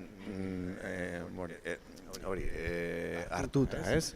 Ikusten dugula gure historian zehar komunala zerbait garrantzitsua izan dela, batez ere, Gipuzkoan eta Bizkaian ia erdi galduta dago, ez? Baina bai Nafarroan, bai Araban, eta pentsatzen dugu hortikan sustraiatzea zerbait etorkizunari begira, ez? Eta momentu honetan gu pentsatzen duguna da, zergatik ez dugu hori erabiltzen lur banku berriak martxan jartzeko. Adibidez nik ezagutzen dut, ezagutzen dugu Bizkaiko lur bankuen movida guztia, eta ikusten dela azkenean lur banku publikoa zerbait nahiko inefizientea dela, ez? Ikusten du, jendea horra hurbiltzeko kriston zailtasunak izaten dituela, eta beste aldetik ere guk gure egunerokotasunean ikusten dugu nola badaudela nekazari batzuk erreleboa hartu behar dutela, eta prest daude, proiektu sendo bat aurkezten duzunean, prest daude horrelako banko publiko komunitario bat sortzeko asmoarekin, ez? Eta momentuz ikusten dugula faltatzen dela figura hori erdian sortzeko horrelako aukerak, bai, nekazarien arteko errelebo hartuko duten pertsonekin, eta beste aldetik ere utzita dauden komunalarekin zerbait planteatu egin behar dela, ez? Eta pentsatzen dugu hortan kriston aukera dagoela eta bide hori esploratu nahi dugula. Momentuz, ez dugu lortu izan ditugu lurrak ez dira gutxi, eta momentu honetan gure ikasle guztiak badaukate lurrak euren proiektuak martxan jartzeko, baina pentsatzen dugu hurrengo belaunaldian jende gehiago sartuko dela eta ere kanpotik ere badago jendea interesatuta eta erlazioak sortzen baldin baditugu edo josten baldin baditugu bai pribatuekin eta bai komunalekin kriston aukerak sortu daitezkela, ez?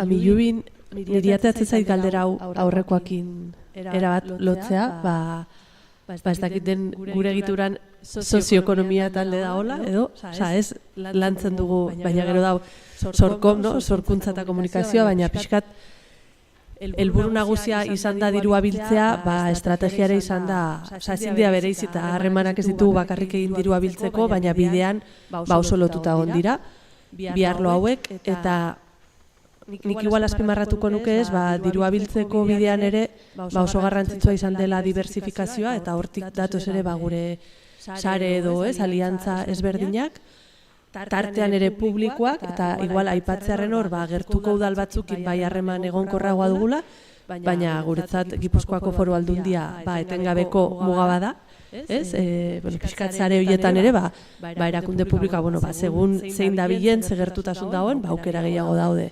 Edo ez,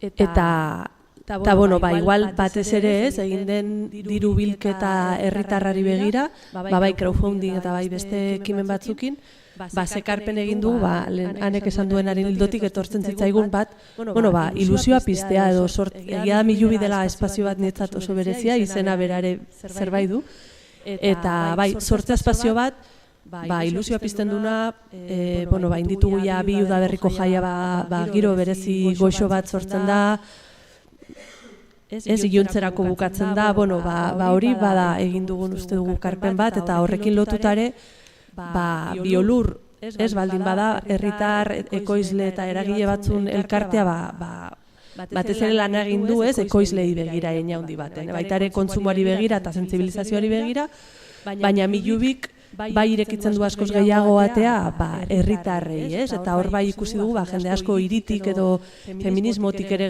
gerturatu zaigula, eta hor harreman edo elkarlan batzuk oso interesgarrek batean bai jaietan edo bai egiten ditugu auzolanak, ez, lanegunak, eta gero ere aurten asmatu ditugu auzo planak, pixkat 2 ordu laneako eta gero plan bat proposatzen dugu. Bat izan zen etxeko hazitegia egiteko tailerra, beste bat belar eta fruitu lehortegi, eguzki lehortegi bat, 3. liburu baten aurkezpenare bai, eta horietara gerturatu da beste perfil bateko jendea, eta batean Donostiko arkitekta feminista batzuk superondo tortzen zaizkigula gure etxea eta eraikinari begira jartzen garenean, eta ez dakigu ganbarako lurra ondo dagoen ez dagoen, batean beste mundu batetik dator jende horrek badu ekarpena egiteko, ez? Eta zentzu honetan ere jendearen ekarpenak asko izan dira ekonomikoak, baina asko izan dira bestelako doaintzak, ez? Eta adibidez argia izango zen Kataluniatik datozenentzat la direkta moduko zerbait, esan genezake, baina baduela lerro bat agroekologia lantzeko oso apostu handia egiten ari dira, ez? Adibidez argiakin elkarlana handia egin dugu, igual ez diruaren truke, baina asko lagundu digute gure proiektua zabaltzen, ez? Eta baita ere beste tokian tokiko komunikabide batzukin. Nolabait aukera ematea jende ezberdinari, dirua ematen ez, baina beste gaitasun edo ezagutza batzuk proiekturak hartzen, ez? Eta uste dugu hor komunitatea sortzen asmatu dugula nolabait. Gero ere beste pertsona do, ez? Elkartze batzuk eukitu elkartegintza eta ONG mundutik datorren jenderekin, da hor asko etorri zaizkigu ere feministak edo emakumekin lana egiten duten olako elkarte batzuk, eta hor beste lanketa baterako ere balio du. Guzti horrek igual, aipatzea, guk aipatu duet, eta ez dakit izan den, uste ondo asmatu dela, jendeari izatea amilubitarrak zaretela, ez, izan amilubitar, ez, eta nolabait, bai dirua bilketan ere izan amilubitar, eta ni aspaldi jaira gonbidatu nun, ezagun bat jotzera, eta ezintzen etorri, baina nire amilubitarra nahi zen, nire imeietan heltzen zait kaixo amilubitar. Eta igual tontakeri bada, baina da modu bat jente hori, sentitzea ere ez du bakarrik beste batzun proiektuan dirua eman, horren partia dela. Eta hori aizialdirako espazioiek eta bertara eramatea jendea, eta adibidez aurten jaian eguna nahiko gura litxarra manda zeon, berez bigarren aukera zen herrian egitea, 3 egun lehenago erabaki genuen ezetz, bertan egin behar genula, eta horrek, zailtasun asko ekarri zizkigun egunean bertan, baina jaia horrek herrian, frontoian, hormigoian gainean, etzen gauza bera izango, ez?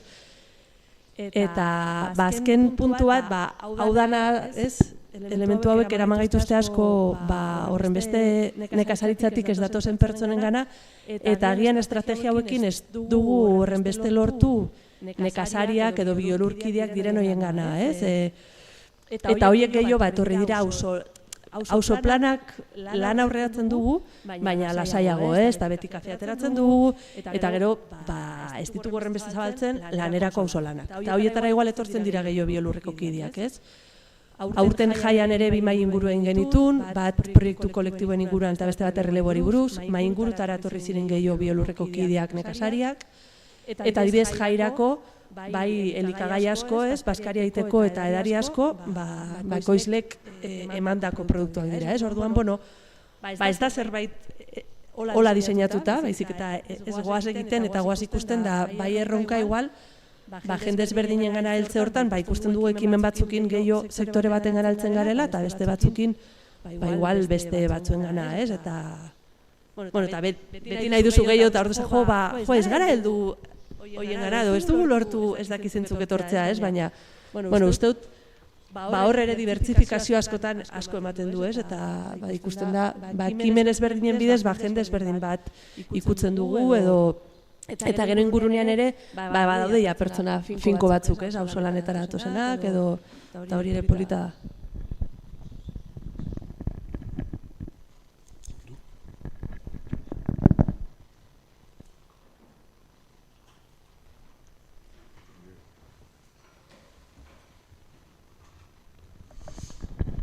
A nosaltres la propietat col·lectiva ens ha canviat l'escala del projecte, sense fer res diferent del que fèiem, perquè Can Bofill sempre ha sigut un referent a moltes mogudes de la zona, tant com a espai cedit per fer assemblees, trobades, jornades locals, internacionals, pancartes gegants, temps espai i altres coses que feien falta en moments determinats.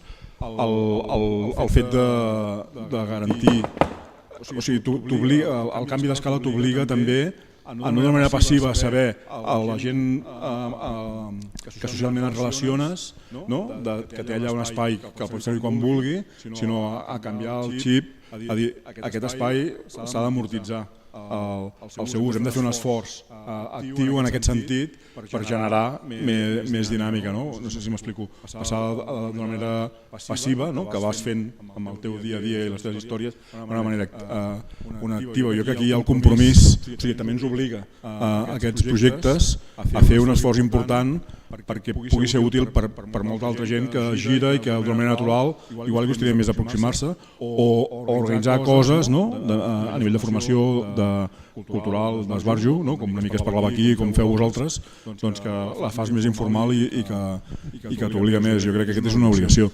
I en el cas de Can Bofill, i conseqüència de la vinculació i de la propietat del COP, hi ha un espai que és l'antic paller amb una era, que hi ha el compromís, hi ha l'acord de la gestió comuna, perquè sigui un espai de referència per tots els col·lectius del COP i per tots els col·lectius que ho vulguin. És a dir, és un equipament que va més enllà del dia a dia de la gestió de la finca i de l'habitatge, i que l'oferirem a la resta de gent. En aquest sentit, jo crec que és positiu, però ho deia en el sentit de ens hem d'obligar a amortitzar tots aquests recursos i tots aquests esforços.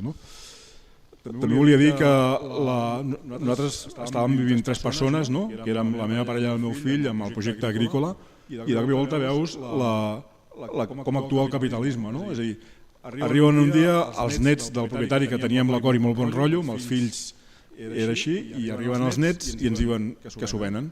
No ens ho van dir ells, ens va dir un pagès del poble que hi havia una pàgina web immobiliària a la finca a la venda i no ens havien dit res. vam flipar, vam trucar als propietaris, els vam dir de tot i bueno, va començar també la possibilitat de comprar això, no sé per què ho deia ara. Em passa, aquestes coses. El que volia dir és que de cop i volta totes les il·lusions que tenies i tot aquest projecte col·lectiu se'n va a la merda perquè no tens diners. I en el primer període estàvem allà, el vam posar a la venda una immobiliària de luxe i venia gent, i me'n recordo molt d'una senyora francesa, no en tinc res contra els francesos, és l'anècdota, que no ens va dir ni hola i va fer moltes carícies als gossos i els hi parlava i no sé què, i volia 50 hectàrees de terreny perquè tenia 11 gossos perquè fossin feliços. Saps? I diu, hòstia, això no pot ser, no? O sigui, ja saps que el món va així, però quan t'esclata els morros, és que, no?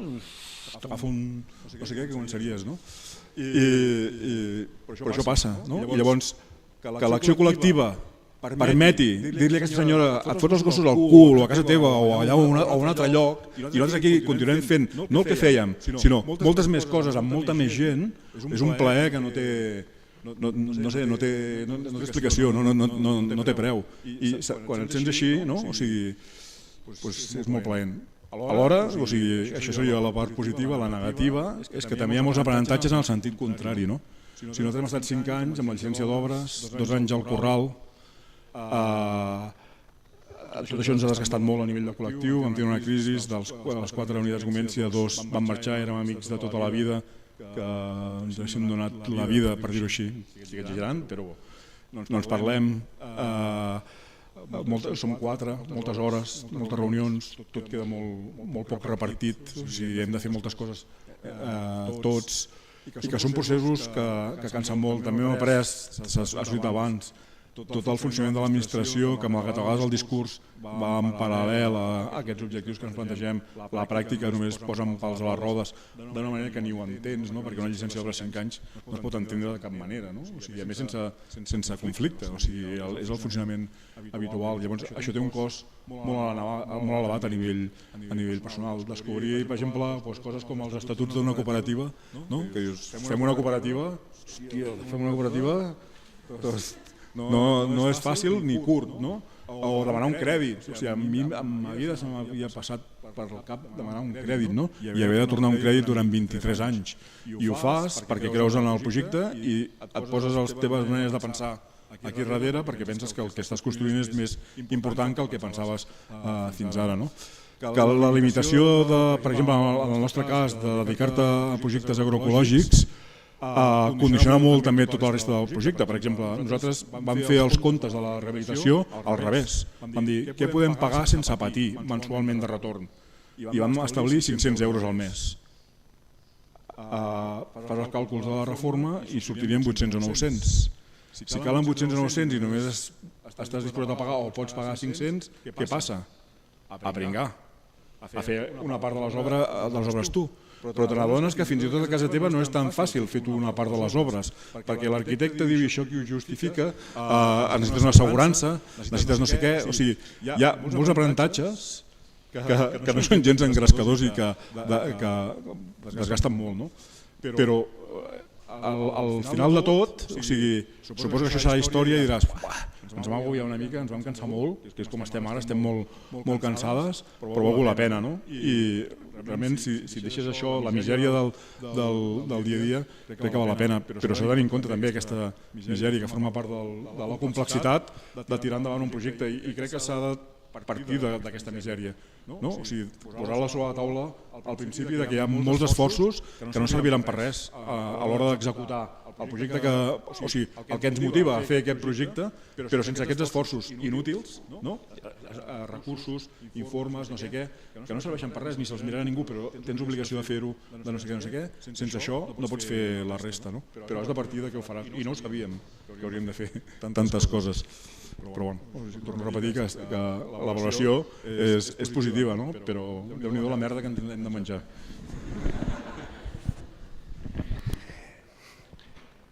Bueno, miseria eta esperantza artean, ibili gara, ez?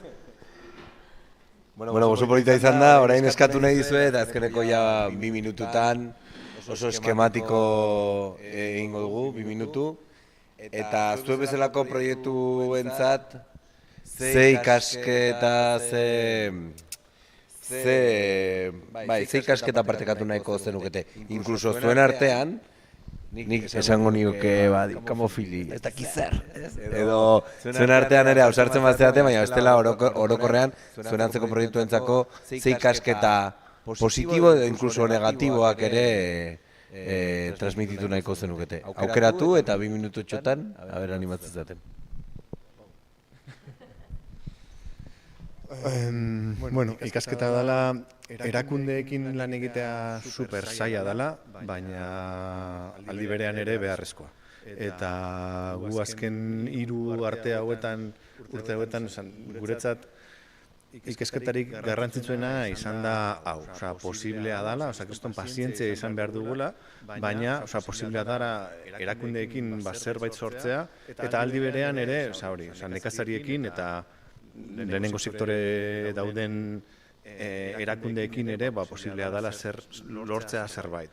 Normalean hori kriston beldurra daukagula gatazketan ibiltzea, ez? Baina nik uste dut hau dela momentu honetan daukagun erronkarik handienetariko bat, denon artean saiatzea behintzat, eraikitzea erdian zerbait. Bueno, nik partekatuko dut, gainera aurreko mailan komentatu da ez, olako kolektiboetan edo olako proiektutan, edade desberdinetako jendea dago, batzuk sartu egiten gara, beste batzuk urten, ez? Eta orduen nire ustetan bai aurreko beste mai inguru batzutan, amilubiko mai ingurutan, beste pertsona batek komentatu zuen, da pentsetagat importantea dela, ez jatorriaren errelatoa egotea, gurotezan, ez errelato bat retorikanekin, baizik eta ulertza, ni biolurren edade berdina dauket. Eta niretako garrantzitsua izan zen biolurrean sartzerakoan, ulertza segatik sortu zana, ulertzeko segitek egiten den amilui. Hori alde batetik oso garrantzitsua pentsetagat, eta beste aldetikan bere iztea epe motzeko proiektuak eta epe luzeko proiektuak. Porque askotan fijatzen garaz, hau gure dugu lortu, edo gure dugu lortu, eta bitxartean egiten ditugu gauza piloa eta ez ditugu baloratzen. Eta importantea da bere iztea, eta errekonozitzea lan bat egiten gabiltzela, eta helduko garela, ez? Epe luzeko proiektu horrek lortzera, igual ez gara gu, edo ez dakitez, baina, bueno, hori.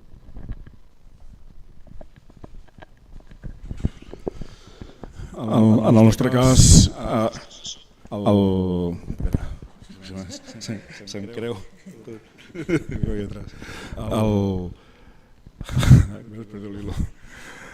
que tot l'esforç va suposar treure del mercat de l'especulació Cambofill, i la contradicció nostra en el territori és que la declaració de parc natural comporta, en algunes zones i en alguns moments, convertir l'espai en un espai de luxe, en una urbanització de luxe. Es reformen les masies des d'una perspectiva totalment residencial, la gent que no li importa una merda el lloc on està, només vol un entorn bonic, i el primer que fan és pujar a les parets, posar càmeres, i li molesta tot, hasta els mosquits, els gossos, les ovelles, els tractors, els hi molesta tot, i llavors Cambofill anava en aquest camí, i que l'acció col·lectiva va permetre això, de girar, i que a vegades, tot i que també abans a l'anterior s'ha comentat que és un moment complicat i preocupant, potser cap on anem o com ens estem organitzant, la resposta que tenim de donar a les realitats que ens presenten, que no sempre perdem, encara que siguin petites coses, només organitzant-nos col·lectivament és possible donar resposta i plantar cara. I jo crec que Cambofill, a un nivell molt petit, és un exemple, o almenys nosaltres així ho vivim, malgrat tot el que he dit negatiu abans. Eskerrik asko, hiruei.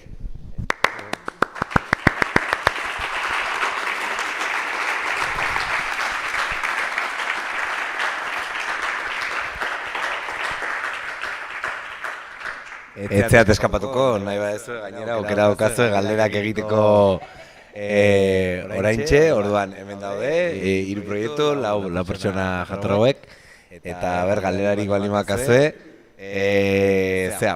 barko naiz behintzat gure itzultzaile majoek, Ibai eta Saioak itzuli dezaten mikrofonotxo honekin, baina mesedez, galderaren bat bali makazue, edo aportazioaren bat, edo ekarpenen bat, eskertuko genuke.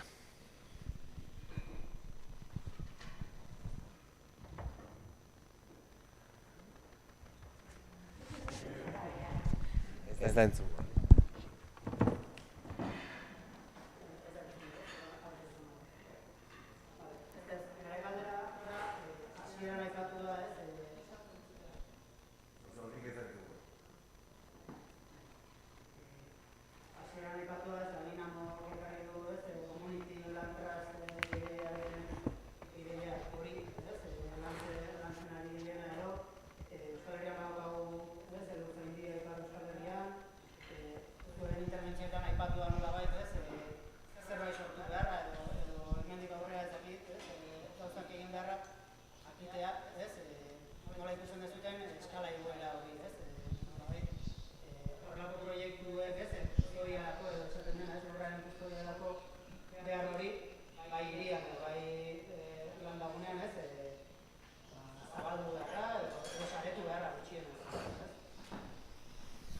Bai, galdera zaila da, baina gure esperientzian azkenengo urte hauetan erortzen ari zaigu mito bat, dala ez dagoela lurrik. Eta bapatean ikusten ari gara gero eta gehiago, nekazari gehiago hurbiltzen direla euren lurrak eskaintzeko. Orduan da, sortzea zerbait erdian, segurtasuna emateko nekazariei. Eta gu pentsatzen dugu hortikan, ez dakit, ikertzen baldin badugu eta segurtasun hori ematen baldin badiegu bai nekazariei, bai kontzejuei, bai erakundei ere, Montes Utilidad Publika eta gauza guzti hauek, kriston aukerak daudela. Esan dudan moduan, Montes de Vitoria, 14.000 hektaria utzita. Zenbat lanpostu sortu ditzakegu ekonomia sozial eta eraldatzaile ikuspuntu batetik. Pila bat. Asuntoa da, pixkat, ausarta izatea, erdian zerbait sortzeko asmoa, ez? Eta nik uste dut, hortikan beldurra edukitzen ez bal... Bidea oso zaila izango da, zailtasunak etorriko direla, gainera erakundeekin lan egiten duzunean, hori, kriston ziztadak atzetik, betiko gauzak, ez? Baina denon arteak sortzen baldin badugu, zerbait kolektiboa nik uste dut aukerak handaudela. Amilubitik igual bai esatea, Araba eta Bizkaiko egoera lurrari daukenez, edo Gipuzkoa eta Bizkaikoa, edo Arabakoa, edo ere Nafarro hegoalde edo Nafarre iparraldekoa oso ezberdina diela, baita Ipar Euskal Herrikoa ere, eta turismoaren presioa ere, lurra dauen edo ez dauen oso ezberdina da zonaldearen arabera, baita eredu nekazaritza eredu industrialaren presioa ere ezberdina da. Igual aipatzea bazparez, Lurzaindia dela Ipar Euskal Herrian dagon proiektua, pixkat lurren erosketa burutzen duna eta gero sesioak bideratzen ditu edo ez, nolabait, errestia ez, lurrari zarbidea eta hortik esatea, amilubi jartzen garen aramesten, gauza bat egiten duguna eta bestea nora alduko nahiko genuke, gero beste nora baitelduko gara, baina nondik abiatzen bara, diatzen gara pentsatzen, bada ordua Ego Euskal Herrian ere ez, Ego Euskal Herriko Lurzaindia ez, esaten genuen batzutan, gero pausuz pausu aber nora ailegatzen garen, baina bai esaten duzunakin lotuta eta amilubin proiektuan inguruan badago erreleboarekiko kezka ez, eta realitatea bada euneko bata bakarrik bertan ekoizten dugula, baina gainera ez, ekoizlen euneko handi bat, aurrengo 10 urtetan jubilatuko dela ez, eta hortxe pixkanaka kasu batzuk ikusten ari dira ez, saiatzen ari direnak erreleboa bideratzen, da mota ezberdinetakoak, ze gainera Gipuzkoan behintzat ekoizpen proiektuak txikiak dira eta gehienetan baserri bat lotua daudela, ez?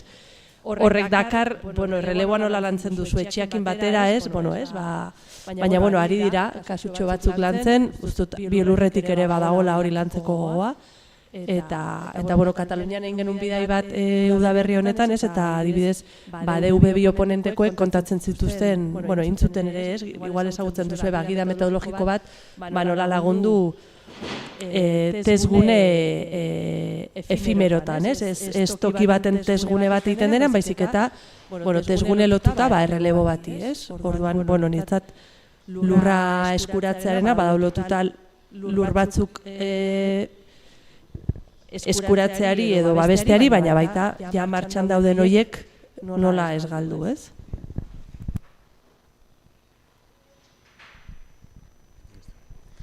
Bueno, bukatzen gogoa, berriro ere txalo gure proiektu takidea hoi.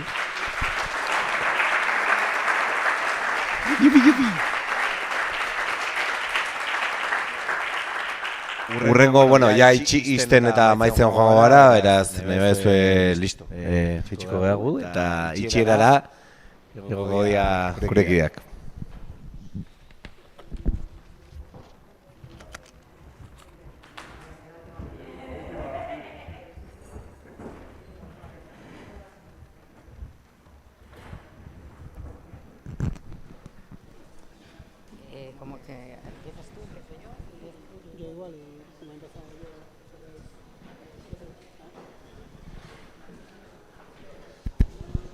Bai.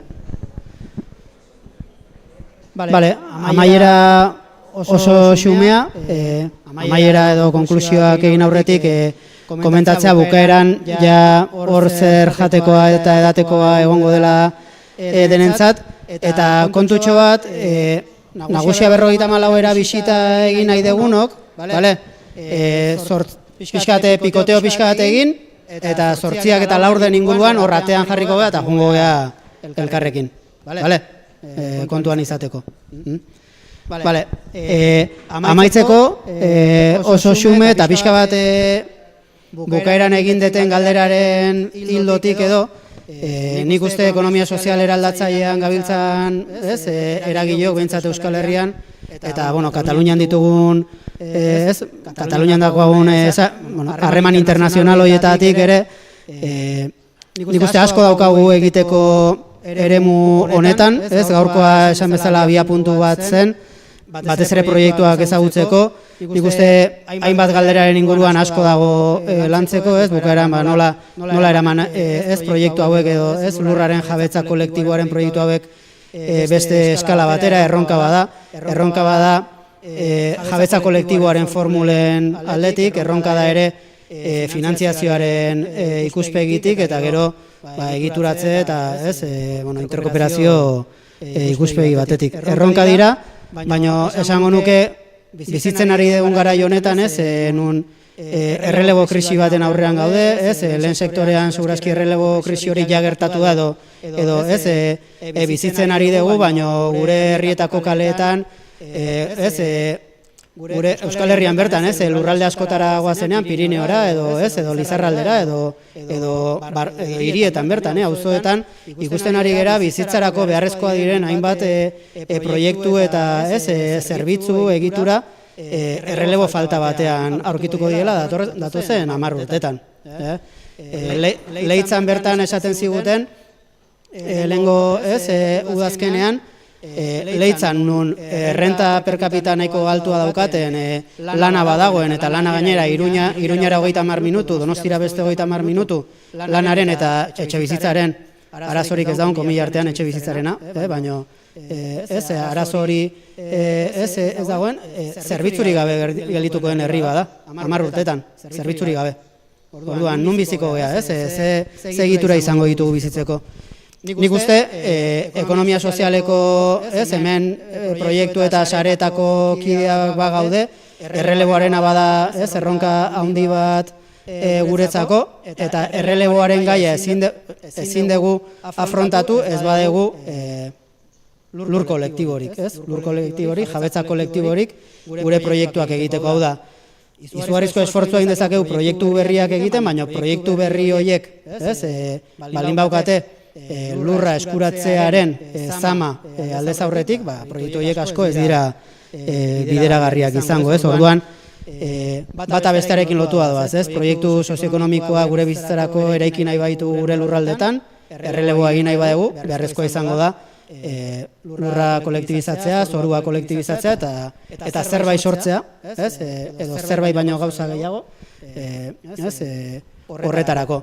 Horretarako La Dinamokoek badaukate Community Land Trust honen ideia hori, niretzat atentzioa jarri beharko dioguna Euskal Herritik ere, eta hemen baditu erronka, agian lokalagoak eta agian hortik hasi behar geha, horiek sortu, horiek saretzen joan, eta COP27 bitartez eta sortuko ditugun tresna finantzieroen bitartez guzti hau errealitatea egiteko. Orduan, guk bintzat Olatukopetik, Talaiosetik, eta hemen ikusten ditudan beste erakunde bat zutatik, banago seguru, hildo honekin aurrera jarraituko dugula. Eskerrik asko etorritzagatik eta azken hitza La Dinamori, dela ontaz asko esateko daukan erakundea. Vale, doncs bé, per anar tancant, també molt breument, vull dir, seran un parell de minuts com a màxim, com algunes idees també per posar en valor el que s'ha explicat, que a vegades sembla, bueno, han vingut uns quants projectes aquí a explicar el que s'està fent i de fet és important donar-li el pes que té als processos que s'estan generant i l'impacte que està tenint cadascun dels projectes, no només a nivell de capacitat transformadora sinó d'efecte multiplicador, que deia alguna de les companyes, i d'impacte en la comunitat i també de les oportunitats que està donant a tots aquests projectes que hem conegut avui a l'hora de aprofundir en aquest arrelament al territori i en aquest poder-nos quedar en el nostre territori i sentir-nos no només que hi vivim sinó que participem i que participem del que està passant i del que volem que passi més endavant. També una altra idea que volia posar en valor és que al final hem de ser capaços de generar les eines que necessitem i les estructures i els mecanismes per abordar aquests reptes que mencionava el Beñat, però crec que és important posar en valor la tasca, la figura i el mecanisme que ja he creat de COP27 i el pes que ha tingut important en la facilitació que aquests projectes puguin ser una realitat, com una peça clau en la facilitació d'aquests projectes. I ja per últim, a nivell de repte, com per afegir no només la necessitat de trobar les eines que facin possible que els projectes siguin sostenibles en el temps i que siguin sostenibles a nivell econòmic, a nivell humà, a nivell social, no només això, sinó també l'important d'aquesta replicabilitat i d'aquest efecte multiplicador. Vull dir que si no ens dotem d'estructures que ara encara no tenim, difícilment serà possible aquesta replicabilitat i aquest creixement tan necessari en el moment que estem vivint. Llavors, abans de tancar, també m'agradava posar en valor que les jornades s'hagin pogut fer, cadascú s'ha pogut expressar amb la seva llengua. Crec que és un aspecte que es va cuidar des del principi quan vam començar a imaginar les jornades i que ens ajuda també a tenir cura de la nostra llengua, de la llengua Euskal Herria i de la llengua dels Països Catalans, i que crec que era important també tenir-ho present.